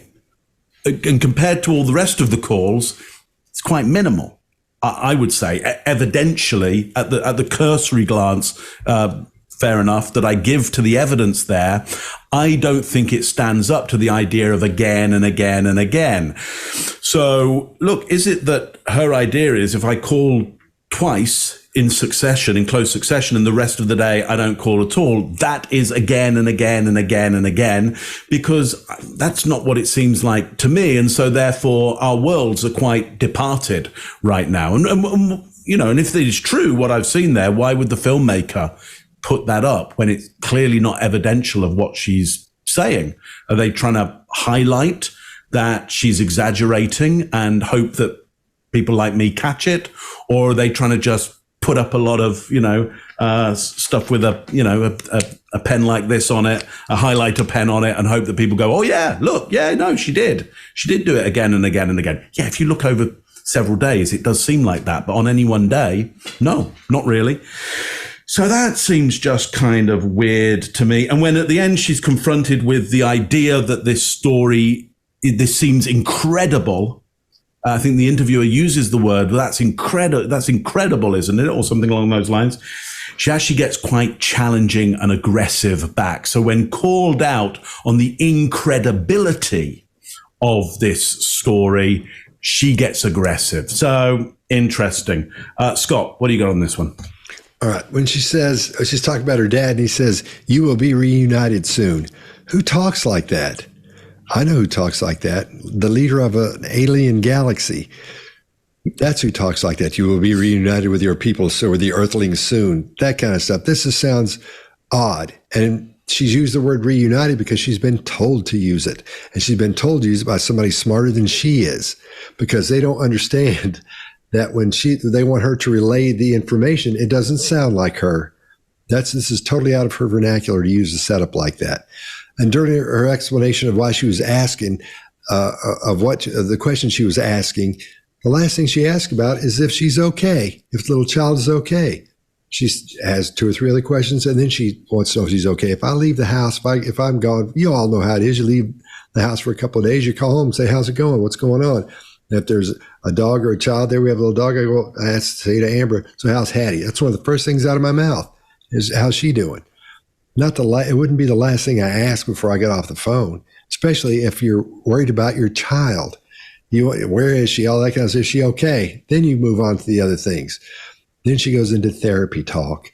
And then we see at the very end, we see that big old huge chin jut. It just locks on there. She talks about hope and those things. And I don't know if she knows where to go there emotionally or not. I think that's why we're seeing that, because it's almost like a combination of anger and confusion. I was in contact with my father daily, but whether or not I saw him at the house or we talked on the phone, check my cell phone records. The phone records, my phone pings had me calling Hope Spring Drive again and again and again when my mom was at work. And what were you saying to him? I just wanted answers. When am I going to see her? How much longer are we going to keep doing this? Is she okay? That I remember. And what would he say? He would tell me she was fine. Just keep doing what I'm telling you to do. You guys will be reunited soon. That's what sticks with me. He told me at one point we would be reunited soon. Did he describe where Caylee was or what she was doing? No. Wouldn't tell me anything. I would ask if he knew where she was and he would just tell me she was safe. When you're physically afraid of another human being and you were conditioned to say and do what they wanted you to say and do, even as an adult, you're still going to revert right back to it. So you really believed he would have kidnapped her from you and put you through all of that? That made sense to you, that he would do that? At the time, it did. It just seems incredible. For 31 days, you're still in that space of... I was still in that space even a couple weeks later when I was in jail. Hopeful. In most scenarios, it would be plausible. Not in this one. The ladder wasn't on the pool. It's the only way in or out for her or for me. So why let Jose Baez and your defense team make that argument again and again? My mom was the first one that floated the theory that she could have drowned in the pool, and he went with what my mom said. He had to explain something. Can't just tell the jury she doesn't know. So what was your thought on why she was wet? Something I still can't piece together. I wasn't the only one home. I'm not outright accusing him of murder, but it wasn't an accident in the pool. Mark, what do you got? Yeah, just one thing. Well, a couple of things on this. There's a lot of stress mouth around this, a lot of tightness, milling around the mouth. That's never a good sign. But the main thing for me here is you know, what's your theory as to why the child is wet? She says, well, you know, there's something I can't quite piece together. There's something I can't quite piece together. My question on that would be, well, look, what's your best guess? What's your best guess? Like, have a go. Have a go. And that isn't approached in this particular documentary that I can see, because I think just something of that kind of questioning alone of like, what's your best guess around this? I know it's fuzzy. I totally get that. I totally get, but what would you chance has happened might start to undo this situation somewhat. So I'm not happy that simple and easy investigative questions are not asked in this when they could easily be asked. Greg, what do you got on this one? Yeah, so let's just make this really simple. Mark, if I ask you what happened to your wallet and you suddenly say your aunt from New Jersey stole it, there's a big leap of logic right there. That's about this big a leap of logic to me. I don't see the rational process that causes you to think. And I think that's why the lip compression is going on. There's a lot of trying to figure out, what do I say, what don't I say? Because it's a big stretch to go from my daughter is soaking wet to my father put her in the pool because he had done something to her. I mean, children are really industrious. Let's assume for a minute this really happened. Just for a minute, let's assume this really happened. And the child ended up in the pool and the father found her. Look, children are really industrious people. They're people. And they're really industrious at getting into things they shouldn't. That's why there's so many accidents. And a pool is the biggest hazard for children. So immediately jump to, I think my dad did this and then put her in the pool. And then she has even a more ridiculous logic for why she didn't call 911, because she thought that they wouldn't do an autopsy because it was a drowning. Come on, look, if this were the case, wouldn't you say, what do you think happened? Well, maybe she crawled up on the little playhouse we're talking about and it was next to the pool and fell in. That might be logical, but this is just an outright swing. Now, maybe if you've been abused enough, then that's your first go-to place. But I'm with you. I would have asked 50 questions when she said, I think my dad did this and put her in the pool. Just doesn't make sense. Scott, what do you got? All right. I think the lit person here may be taking his disagreement and when you see that person, quite often it means the person doesn't agree with what they've seen, what they're hearing. They don't believe or they don't agree with what's happening or what's being said at that point. I think it's just mouth grooming and adapting, and the rest is just cut and paste fake. Mark, what do you got? I'm in. Chase. Yep. This whole being wet theory is a way that she can just cast doubt on her father, I think. Think about somebody who's suspected of foul play would speak about this. There's no way she'd get in the pool on her own. Or maybe she did X, Y, and Z. They'll have some kind of theory. It's been a while, and when something like this happens, most people will think about it. At least you could, maybe if you spend 5 minutes, you could come up with a theory. And she could say all kinds of things. Instead, you're hearing couch language that just vaguely points mysteriously in the direction of a conclusion that she wants you to reach, instead of showing you what would be obvious and who she thinks did it. When she says, I still can't piece it together, after all this time, the interviewer is only asking for an opinion or a theory. She wants to be vague and inject ambiguity here into the scenario instead of saying what could have happened. And I think this is just a hallmark of guilty suspects all around the world in all cultures, is this desire to inject ambiguity and uncertainty. That's all I got. Sorry, man. This dog's going to pee if I don't get her outside. Hattie, come here a minute. It's just the mailman. Come here. In most scenarios, it would be plausible. Not in this one. The ladder wasn't on the pool. It's the only way in or out for her or for me. So why let Jose Baez and your defense team make that argument again and again? My mom was the first one that floated the theory that she could have drowned in the pool, and he went with what my mom said. He had to explain something. Can't just tell the jury she doesn't know. So what was your thought on why she was wet? Something I still can't piece together. I wasn't the only one home. I'm not outright accusing him of murder, but it wasn't an accident in the pool. Caylee was overdosed with Xanax. Did you ever give Xanax? No, Caylee? I never gave Caylee anything other than cold medicine when she had a cold. That was some concocted bullshit story, whether by the media or someone affiliated. Trying to piece things together that don't fit into anything because they don't exist. None of that is real. I never saw Casey with Xanax. I never saw her give Caylee any Xanax, but just the fact that Zanny the nanny was said just sent a light bulb off in my head. All right, Greg, what do you got? Yeah, my first comment is at the bottom. I have the certain crowd is what this says. This guy's certain that because she called this Zanny the nanny, that that something came from that. Look, that's another wild swing of logic. I'll leave that alone. I'm not going to touch that. But what I do see in her is exactly what I saw in her earlier. And remember, when she was poked or prodded or criticized, we got anger and rage. We see it again. Lower teeth showing, jaw wrenching, bite to the side of the mouth. That's a trigger for her. When you do what we do, those triggers are key, because now we know how to manipulate your feelings. We know that by challenging you, you're going to get angry and come back at us. And that gives us opportunity to control the conversation. If you can't recognize anger in someone, you really need to spend time and look, because that's one of the things we all are designed to see. When we see those lower teeth exposed and we see that wrenching of the jaw, we see her adapt by biting inside of her mouth, and then her voice, tone, pitch, and cadence all change. Tone goes to telling, pitch goes to higher, and cadence goes to more rapid, now we've got something. Mark, what do you got? Yeah, couldn't agree more.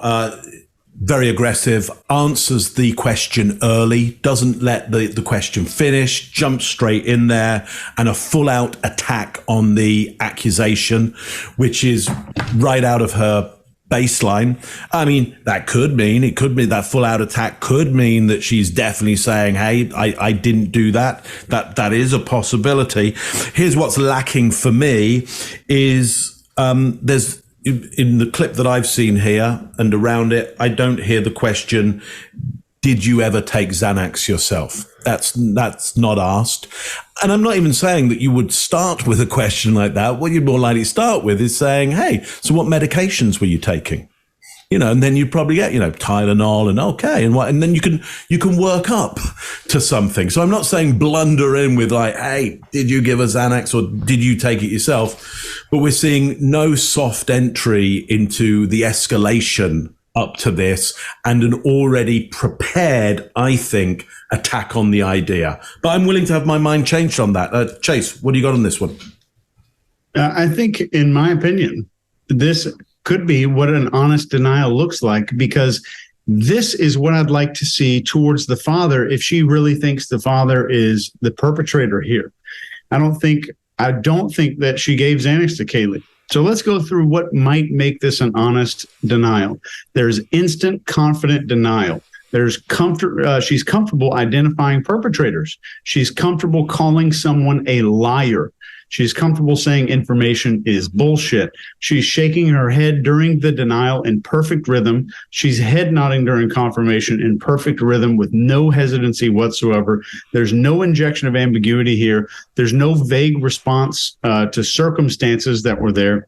She's comfortable offering up multiple theories of where the information came from and instantly identifying multiple perpetrators. There's genuine anger response to the accusation. There's genuine contempt when she's referencing the perpetrators and the spreading of this information. She didn't pause one time to adjust her posture, her hair, to cover her breasts.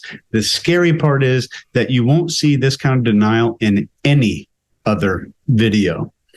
And as a quick side note, when this guy comes on in the end, he speaks in iambic pentameter and produces 3 rhyming words in seconds to the exact rhythm of visions of sugar plums danced in their heads. I just thought that was interesting. 3 rhymes in like 10 seconds right there. Scott, what do you got? Good Lord. Yeah, I agree with you, because that head shake, quite often when someone is saying yes, but they mean no, you'll see that, or they're shaking their head no, and they mean yes, you'll see that confirmation nod. You'll see, and that's what we see, a good solid one. It wasn't huge. A lot of times they're much bigger than that, but that's her first thing, because her head comes forward and her chin comes out. If she'd just been saying yes, it would have been like this, but boom, it was like that. So when you rewatch that, make sure you take a look at it. And after that, we see her neck muscles come out, like Greg was talking about. Those flare a little bit. These are all indicating stress, and like you were talking about, Chase, because she's getting PO'd, man. At this point, she's actually angry that this was said. When she talks about the media, the bottom part of her eyes squint up. So she has a real problem, obviously, with the media, but she has a real problem with anybody that goes up against her, and the media was one to go up against her. She's showing disgust, anger, contempt, everything she should be showing right now. And these were actually real. So let's look at what was happening with her here as compared to what we've seen up to this point. Then we'll see real contempt. We'll see real anger. We'll see all those things the way they're supposed to look. And on this guy, he believes that happened. He's showing everything he should show. Everything looks as it should for someone who believes what they're saying. And when he's laying that down and saying, yeah, this kid, she gave that kid Xanax. She gave Caylee Xanax. He believes that to be true. He believes that to be the truth. So I think in his case, we're seeing everything we should see at that point. So and it sort of goes against what they're doing, because unless they want to show her being angry, because boy, he sure looks believable. He looks like he's really believing that. Whether it is believable, shoot, we'll never know, or we won't know right now anyway. All right, we good? Yeah. Good. All right. Oh man. Oh, you have to get to Chase. He's got the magician, like, hypnotist. Reading the mind of the computer. Yeah, mind reader. Okay. Caylee was overdosed with Xanax. Did you ever give Xanax? No, Caylee? I never gave Caylee anything other than cold medicine when she had a cold. That was some concocted bullshit story, whether by the media or someone affiliated. Trying to piece things together that don't fit into anything because they don't exist. None of that is real. I never saw Casey with Xanax. I never saw her give Caylee any Xanax, but just the fact that Zanny the nanny was said just sent a light bulb off in my head. My parents being in the public eye, throw me under the bus for money. What do you think really happened? My gut feeling inside, I believe Caylee was given something and she didn't wake up. Do you think she intentionally wanted to kill Caylee? I don't think she intentionally wanted to. I don't think she intentionally wanted to, but she should be in jail because of Caylee not being here. I want to think he doesn't have the power to hurt me anymore, but he still does. And this was years ago. This interview. One of many that he and my mother did separately and together for money. For money. Throw me under the bus for money. Why? Why exploit this situation any more than it has been? I lost everything the day I lost her. Everything. And it doesn't matter what I've done in between, in the life I try to live, and how good I try to be. And every day I live with a broken heart. I want to know why. I want to know why she was taken out of my arms. Why didn't he call 911? I wasn't the only one that was home. Why? And why, after all of this time, keep blaming me for something I didn't do? Why? I'm going to go first on this one. There's some true anger in here, but it's combined with some fake anger. So the true anger is flashing through her limbic system as these things fire off. So you can see it happening, but she's still trying to think about what she's saying so she doesn't mess up and can remember what her parts are that she's supposed to be acting out, in other words. The pursed lips, the chin jut, and the squinting eyes that are all focused tight on the screen. That's where we see a lot of those flashes of anger. And these aren't micro expressions. Micro expressions are really, really small, and we call those leaks of emotion, facial expressions. But they're not micro expressions. Some are very short, but these are full-on expressions here because they're too slow. But they're flashes, but they're a little bit too slow to be micro expressions. And I think I'll end it there. Greg, what do you got? Yeah, I'm going to quote a friend of ours about a different person when she says they're throwing me under the bus for cash. What the hell do you think you're doing? Exactly what came to my mind when I heard her say that, because he said that about somebody else. So there's this in-mouth adapter again. That's a predecessor to something that's about to happen. And then she shows rage. I think you're underestimating how much stuff is going through this woman's brain that rapidly, because I think what she does, you see that bite on the inside of the mouth, and then I call it pre-pub fight. She turns her jaw. She narrows her mouth first. She turns her jaw. She twists her face. Her eyes narrow. And then she comes up with that rage thing. And then she goes on about them throwing her under the bus. And then she says words that are powerful if they had the meaning we all meant them to say. I lost everything the day I lost her. If she had stopped right there, you might think, poor girl. But she doesn't. Then she goes on to have a soliloquy about why do they hate me? And the blink rate goes up. That doesn't make her likable. Of all the videos here that I've watched, this one makes me think it's anger at her parents that's causing her to come out and do this because they didn't support her story or whatever. Don't know what, but there's rage and it shows in that pre-pub fight thing. I've seen it now for the third time, and it's most of the time around her father. Is it possible something else happened? Yeah, I'm not even touching that. But for some reason, there's rage here, and she's going after them about the very same thing she's doing, unless somebody's not paying her for this show. Mark, what do you got? Yeah. So collision of emotions happening here. You've got concern, you've got suppression of thoughts, you've got anger, you've got stress, you've got disgust, you've got threat checks as well. I mean, it's crowded. It's crowded in this particular bit, which unfortunately makes the performance of this a little less dignified and start to get a little more ugly. So she moves beyond a good melodramatic performance of this and into something a little more unsightly, I would say. We got this theme, throwing somebody under the bus for money. There's a kind of a Judas-like abandonment that goes on here, abandonment of the parents, and so that fixes quite well to this idea of a specific personality disorder that might be showing itself there. You love that kind of Moonlight Sonata-esque piano going on underneath, just pulling us beautifully along like a moonlit night traveling across a lake. The emotion there. So, understand the manipulation that's going on there. And then we get this why at the end. Well, that's Charlton Heston. That is that's epic. To do why. It's epic performance there. I mean, hats off in I see you coming. I can see you coming, but hats off on that one. Chase, what do you got on this one? Yeah, so one big thing that stood out right at the beginning is there's a shift to internal dialogue down here. So our eyes moved around in our head to access data and information. This is typically when we're talking to ourselves or thinking about how something's going to sound. And she does this right before the statement. Her face immediately shows this mixed bag of emotions that Mark was talking about. But in this video, we have a complete failure to identify a perpetrator.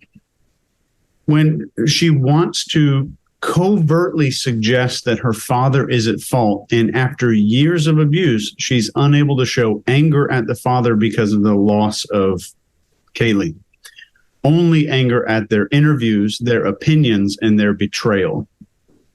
So when guilty people are undiscovered, there is a very common thing that happens.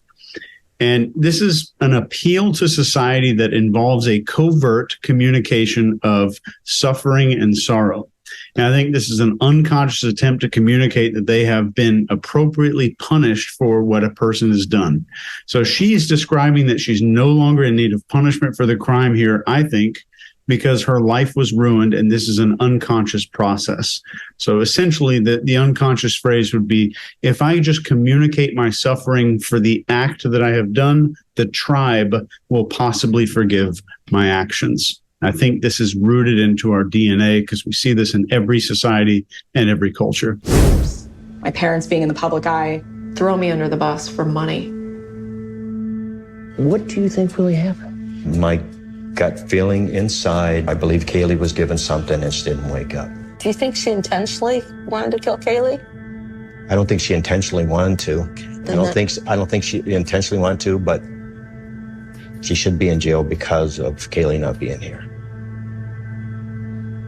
I want to think he doesn't have the power to hurt me anymore, but he still does. And this was years ago. This interview. One of many that he and my mother did separately and together for money. For money. Throw me under the bus for money. Why? Why exploit the situation any more than it has been? I lost everything the day I lost her. Everything. And it doesn't matter what I've done in between, and the life I try to live, and how good I try to be. And every day I live with a broken heart. I want to know why. I want to know why she was taken out of my arms. Why didn't he call 911? I wasn't the only one that was home. Why? And why, after all of this time, keep blaming me for something I didn't do? Why?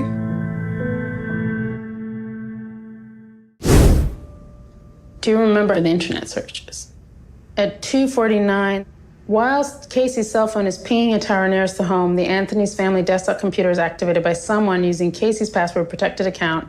At 2:51, someone does a search for foolproof suffocation, clicking on several pro-suicide websites. Right. Wasn't me. I can tell you that. Everyone had each other's passwords because it was the family computer. But I didn't make those searches. Do you think it's possible your dad did that 2:51 p.m. search if he was at work at 3? Where he worked and where our house was located was less than 10 minutes. There was enough time for him to have been home, still made those searches, and then left for work. At 3:02, we have George using his cell to call the house landline. Okay. But where was his phone pinging at that point? Was it pinging at work or was it pinging closer to the house? We don't know because we don't have George's cell phone records. That's also part of the problem. We don't have George's cell phone records. All right, Chase, what do you got? We see it again. There's a shift down here with the eyeballs and internal dialogue, rehearsing what the answer might sound like. But keep in mind, we're looking for mountains of data here all the time. This one little thing, if someone ever tells you that that one thing means deception, you have a horrible trainer and you're listening to an amateur at best. So there's head shaking and this denial. They begin at different times. The head shaking and the denial are mistimed. There's a confirmation glance back toward the interview to confirm. Then there's digital flexion. This is a stress sign where our hands just randomly start curling up, even if they're at your side, sitting on a table. Then there's 2 requests for approval, this little eyebrow flash right here. There's hand retraction, again, with some more digital flexion and fidgeting. Then we're shifting to internal dialogue again. There's a confirmation glance again. There's mouth grooming, immediate mouth closure after a statement, and pursed lips. All of these speak to deception. I know a lot of you guys are going to unpack some of these things. But the big one is, did Dad do these, searches? This explains the possibility instead of saying yes. So explains just the possibility. So injecting more ambiguity, still unable to say yes, unwilling to commit to anything but ambiguous possibilities.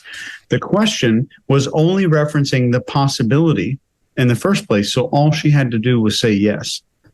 Even if she said yes sometime during this long answer, she would still have said yes, but she never did answer the question. And then she's repeating the words of the interviewer again. This is, if I scored this on the behavioral table of elements, this would score high on deception, which I did not for this one. So, Greg, what do you got? Yeah, I'm going to score her on my meter, and she's way off the chart. It's very simple. I agree with you. All those things that you just said. Now let's add a couple more. Uncharacteristic blink rate increase. We know that when people are feeling stressed, their blink rate goes through the roof. And, there are lots of people who tell you different reasons. My opinion is that your eyelids are designed to wet your eyes and to protect your eyes. And as you feel stress and those mucous membranes start to dry up, you drag a dry cloth over your eye, your blink rate increases, is my opinion. But we see that. We see her doing exactly what you said. Well, as she goes into internal voice and she's thinking about how to navigate the sentence she's about to put.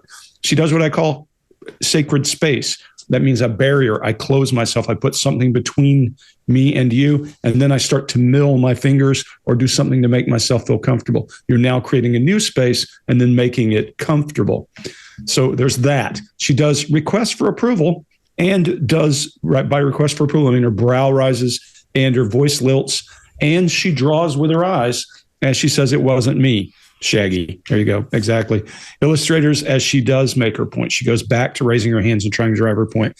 She does what we call turtling just a bit. She shrinks her head down inside her torso just a touch, and then she adapts after that denial. There comes the inside the mouth stress adapter one more time. And then she gets back to that confirmation face where her lower jaw drops, her lips come in, and she makes a weird, goofy smile when she thinks she scored a point. All this together, Chase, on your behavioral table of elements or my BS meter, she scores really high, really high. Mark, what do you got? Yeah, let me just add 3 more things to that, just because why would you notice them when you've got so many others there? I mean, why would you? She freezes on the question in a way that we haven't seen her do before. Go back, take a look. It's like the video is frozen at that point. It's the start of fight and flight is freeze. So, interesting though she may be prepared for this question, unconsciously there's still a huge risk factor in this question. So freeze. Less than 10 minutes, she does disgust on that, as I would say, probably smelling the rat of her own lie in that, or incongruity, or problem in all of this.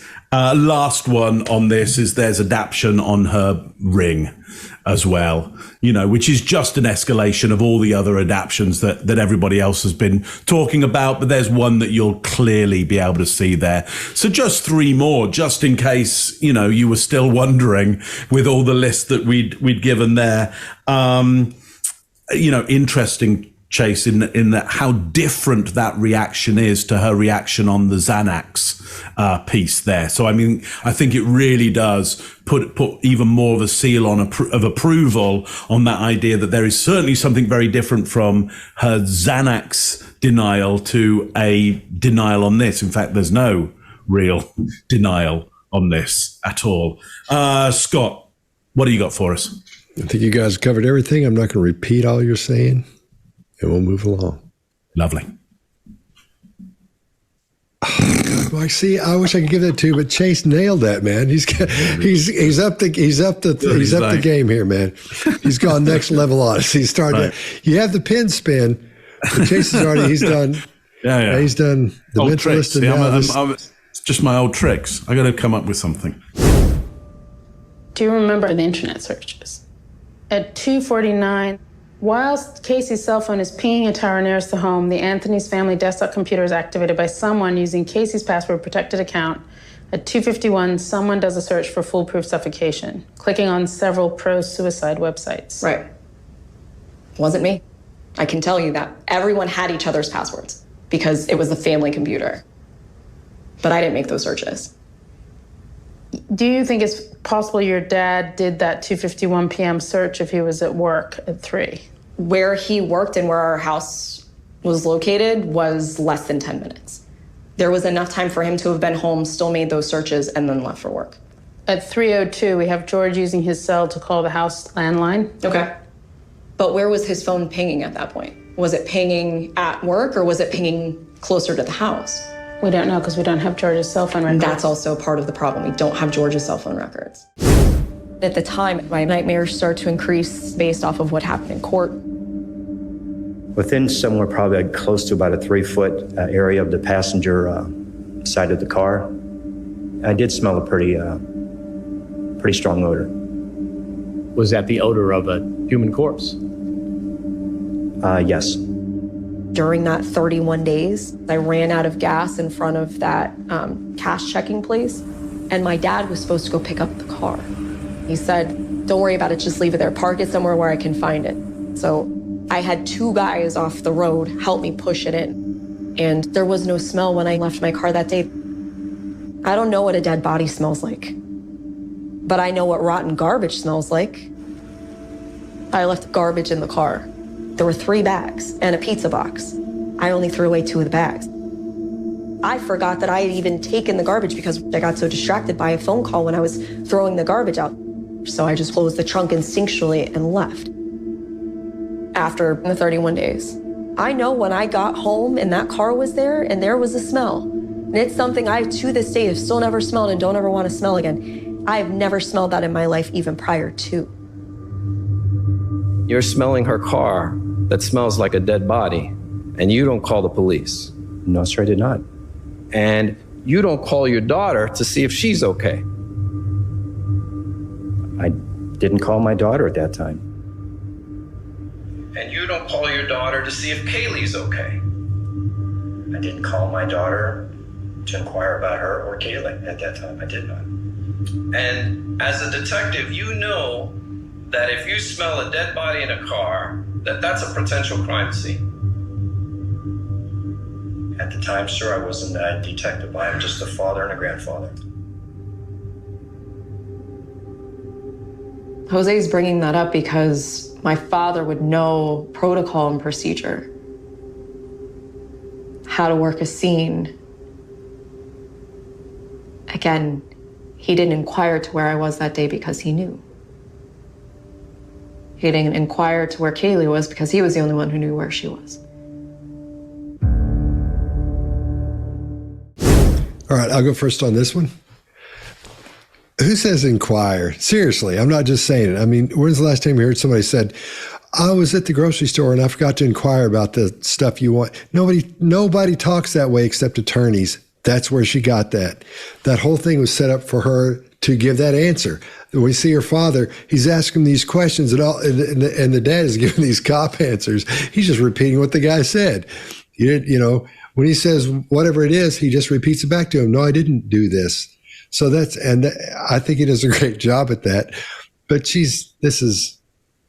I don't know, man. I just feel like I'm just, Mark, what do you got? Well, yeah, the worst garbage that I've ever smelt smells nothing like a 1 month old body. So all of this is confusing to me. And, you know, I'm not sure. I can't get my finger on any of the logic anybody's trying to use here. It's just all over the place for me. So I find it quite confusing. They both show disdain. Both the father and the daughter show disdain. Lots of indirect illustrators that she's using as well, an agitated rhythm. So the breakup of logic around some really clear olfactory situations, like the smells of both these two things are you don't mistake one for the other. It's very hard to be close to the worst of those smells. It defies all logic, and I think she realizes that, and her story is all over the place. None of the gestures are in the right place or direct. The rhythm is broken up. This is a complete mess as far as I'm concerned. Greg, what do you think? Yeah, Mark, there's a reason it's a complete mess. If you want a great indicator as to what's going on with her, she transposes the words for check cashing. Early in the story, she said, I was in one of those cash checking places. Her brain is on high alert right now. And I think we're starting to see her kind of come apart in the story. Now, if she had some help with her story, it would come apart even better, because she says something that would give me a reason to just unravel her story very quickly. I know what old trash smells like, but I've never smelled anything like that. Clearly, it was not the old trash you left in there. If that's your story just went out the window. So now I would help her out a little bit and say, what do you think that was, Casey? And that gives me now a tether to start pulling her story apart. But they don't do that. They let her continue to talk. When she's talking about this cash checking place, she does a lip compression. She's kind of on the ropes early, so we know that's what's coming. She suddenly starts uncharacteristically to illustrate out of frame. When a person's talking about a fish that's this big, they're probably telling you the truth. But when the fish is this big, they're probably not, because they're moving out of frame because they don't even want to look at it themselves. She does a request for approval, that brow up when she's asking you to believe what she's saying, like a little child when they say the cat broke the cookie jar, and she's telling you about putting trash in the trunk. Now, the other thing that she does is that pre-rage thing again when her dad comes up, bites inside her mouth, twists her jaw, says that pre-pub fight or move, and we can see fight or flight in her because we're looking at her in an angle. You can see her pulse. You can see her pulse in her neck. So I think that predecessor to real rage, every time I see her father, is an interesting one. Don't know what causes it, can't read her mind, but can read symptoms. Chase, what do you got? Yeah, I just want to go through a statement here. I want you to just try to logically process this statement. To this day, I have never smelled, and I also never want to smell it again.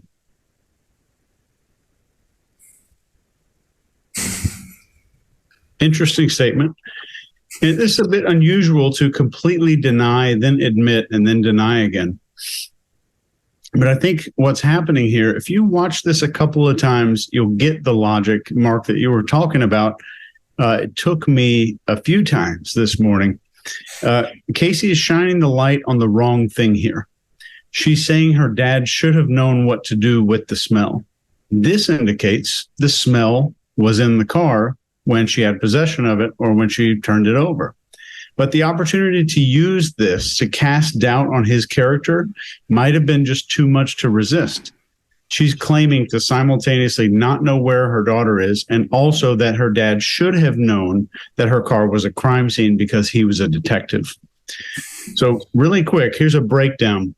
She denies the presence of the smell and then says the smell should have triggered a detective to work a scene, accidentally, I think, revealing the presence of the smell while attempting to cast doubt on her father because the ambiguity she couldn't resist. There's some ambiguity there. I'm going to cast some doubt here and inject some ambiguity. And on accident, I think she made that revelation just by doing that. That's all I got. Did you also notice she's talking like she's wearing a wire? And she's because she has the smell. We keep saying smell like every other word. At the time, my nightmares started to increase based off of what happened in court. Within somewhere probably close to about a 3-foot area of the passenger side of the car, I did smell a pretty strong odor. Was that the odor of a human corpse? Yes. During that 31 days, I ran out of gas in front of that cash checking place, and my dad was supposed to go pick up the car. He said, "Don't worry about it, just leave it there. Park it somewhere where I can find it." So I had 2 guys off the road help me push it in, and there was no smell when I left my car that day. I don't know what a dead body smells like, but I know what rotten garbage smells like. I left garbage in the car. There were 3 bags and a pizza box. I only threw away 2 of the bags. I forgot that I had even taken the garbage because I got so distracted by a phone call when I was throwing the garbage out. So I just closed the trunk instinctually and left. After the 31 days, I know when I got home and that car was there and there was a smell. And it's something I, to this day, have still never smelled and don't ever want to smell again. I have never smelled that in my life, even prior to. You're smelling her car that smells like a dead body, and you don't call the police. No, sir, I did not. And you don't call your daughter to see if she's okay. I didn't call my daughter at that time. And you don't call your daughter to see if Caylee's okay. I didn't call my daughter to inquire about her or Caylee at that time. I did not. And as a detective, you know that if you smell a dead body in a car, that's a potential crime scene. At the time, sir, I wasn't a detective. I am just a father and a grandfather. Jose's bringing that up because my father would know protocol and procedure, how to work a scene. Again, he didn't inquire to where I was that day because he knew. He didn't inquire to where Caylee was because he was the only one who knew where she was.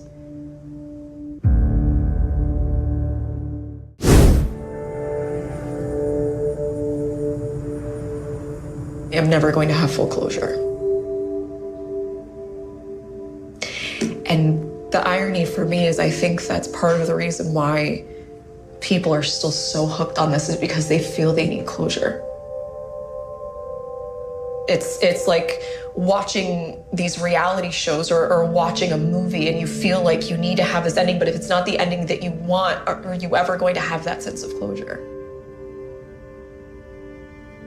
I didn't get the ending that I wanted because I didn't get my kid back. That's the only ending I wanted. And that's the one thing I will never get out of all of this. Yeah. It's been hard to cope. Not easier, harder. It's waking up every day and wishing that some days I would wake up and look over and she'd be right there. Sweet little kid. That all of this is just the shittiest bad dream. We all talk about all the things that we have in a lifetime, and I had the shortest life with her.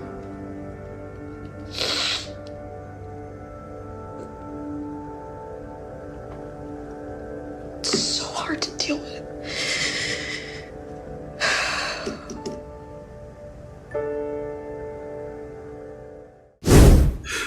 Oh, man. All right, Greg, what do you got? So if I knew Casey Anthony, I could not pay her to say what she said even better. I say this to you guys all the time. If you started this episode with some embedded opinion about whether she's innocent or guilty, and we disagreed with you, you're going to hate us. If we agreed with you, you're going to love us. That's what she said, is people need closure. Like these true crime things, people have gotten to a point where they really believe. So I preach it, sister. Thank you. Thank you for taking care of us. Now let me tell you what I think of you. So the number one thing is, some days I miss my little girl. Let me tell you, you miss your child for the rest of your life. Not some days, every day, every day. This is interesting because here's her message, and it's all about her. Look, when we get to closure, I'll wrap up, but I had the shortest time of life with her. What about her? What about the fact she didn't have a life?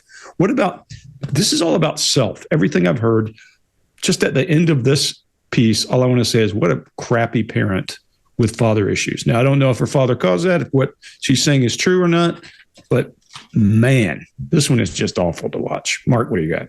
Yeah. So just so you know, while we were off camera, Chase was making fun of me because he thought that I was going to go, oh, we're back to the whole dream sequence thing. He was absolutely right. He was absolutely right. There it is up there. Back to the dream. I hate Say it, Chase. I hate you, Chase Hughes. Say it. We have come full circle back to the dream state. Perfect. You're absolutely right. Not only have we come full circle, Chase, it is the snake eating its own tail going on here, because there is somewhat of shall I say, a kind of a meta tautology. Let me unwind those words for you, which is, there is an irony in her own irony. There is that I won't even try and put my head around it, but it is ironic that she's talking about irony at this point. So it's just extraordinary what's going on. Let me give you a piece of body language, which I just think is just fantastic in this. Notice how she starts adapting the pen that's on the piece of paper. Now, somebody who has experienced a high level of trauma or anxiety with the environment around them, you will often see them start to maneuver objects around and place them in different places. I see it in all kinds of situations where I'm working with somebody who is going through or explaining or is in a situation of high anxiety and traumatic experience, that they start adapting the world and testing out objects and it can look weird from the outside. You can go, wow, why do they keep moving that to there and then back again and then back over here and then back over there? And I think she tries to start that kind of process, that kind of act for us. But all it turns into is a little bit of twisting of the pen, and then she just drops it.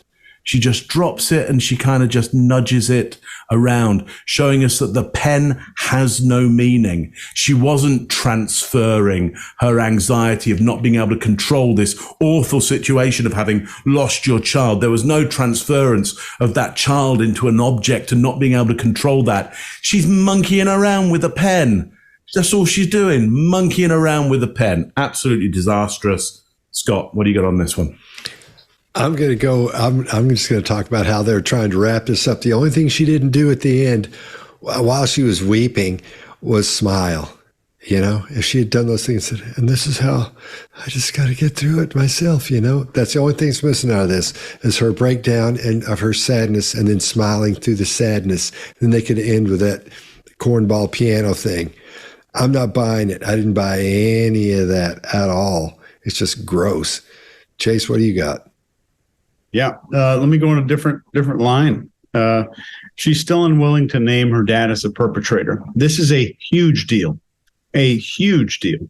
If her dad was responsible and there's a possibility of finding this out, that means there's a chance for people to have closure that she's talking about. Her hands become open and expressive when she's talking about there never being closure on the horizon for anybody. These gestures and baton movements that she's doing with her hand while she's speaking are mismatched. It's not a major red flag, but it's certainly not representative of honesty. And in this video, she uses the word kid to refer to Caylee. And she says, I wish it was all a bad dream. I had the shortest life with her. There's fidgeting and adapting and behavior. All of that skyrockets with the pen at this moment. And there's zero desire for justice. There's zero desire for justice, only for people to realize there's no closure, and the perpetrator is always described behind some veil of wax paper that nobody can really see. It's just a figure back there. It's just vaguely described to everybody.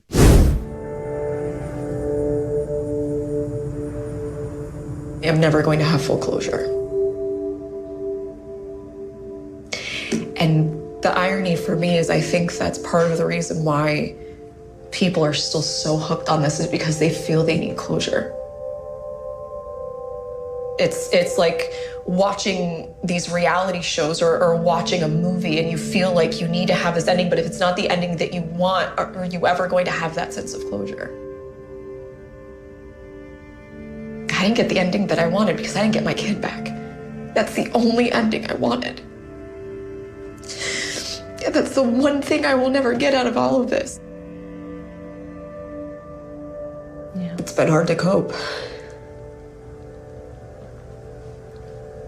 Not easier, harder. It's waking up every day and wishing that some days I would wake up and look over and she'd be right there. Sweet little kid. That all of this is just the shittiest bad dream. We all talk about all the things that we have in a lifetime, and I had the shortest life with her.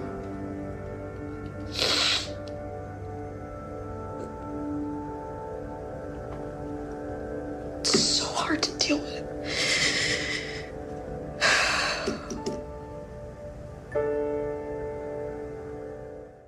All right, well, let's throw it around the room and talk about what we think we've seen in 30 seconds or less, if possible. Mark, what do you got?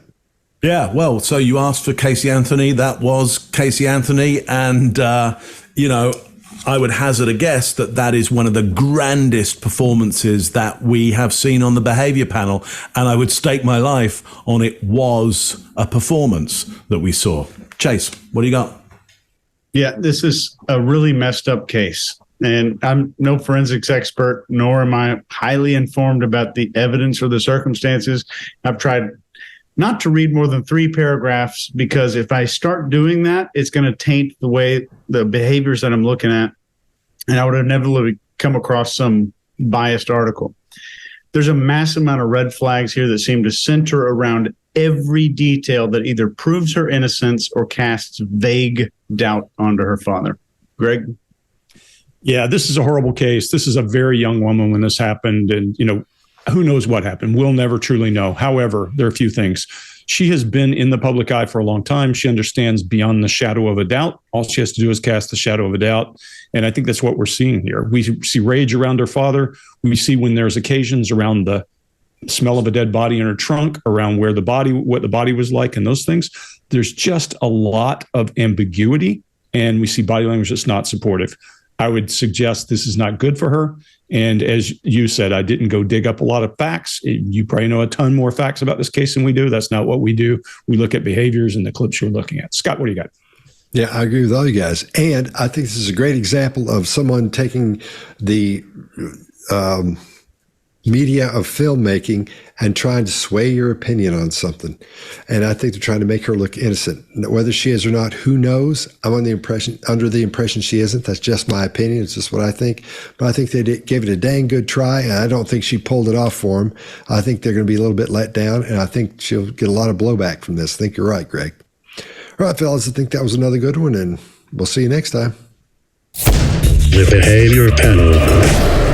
I can already hear Mark. Yeah, so we're back to the dream state again. We've come full circle here. So what do you got?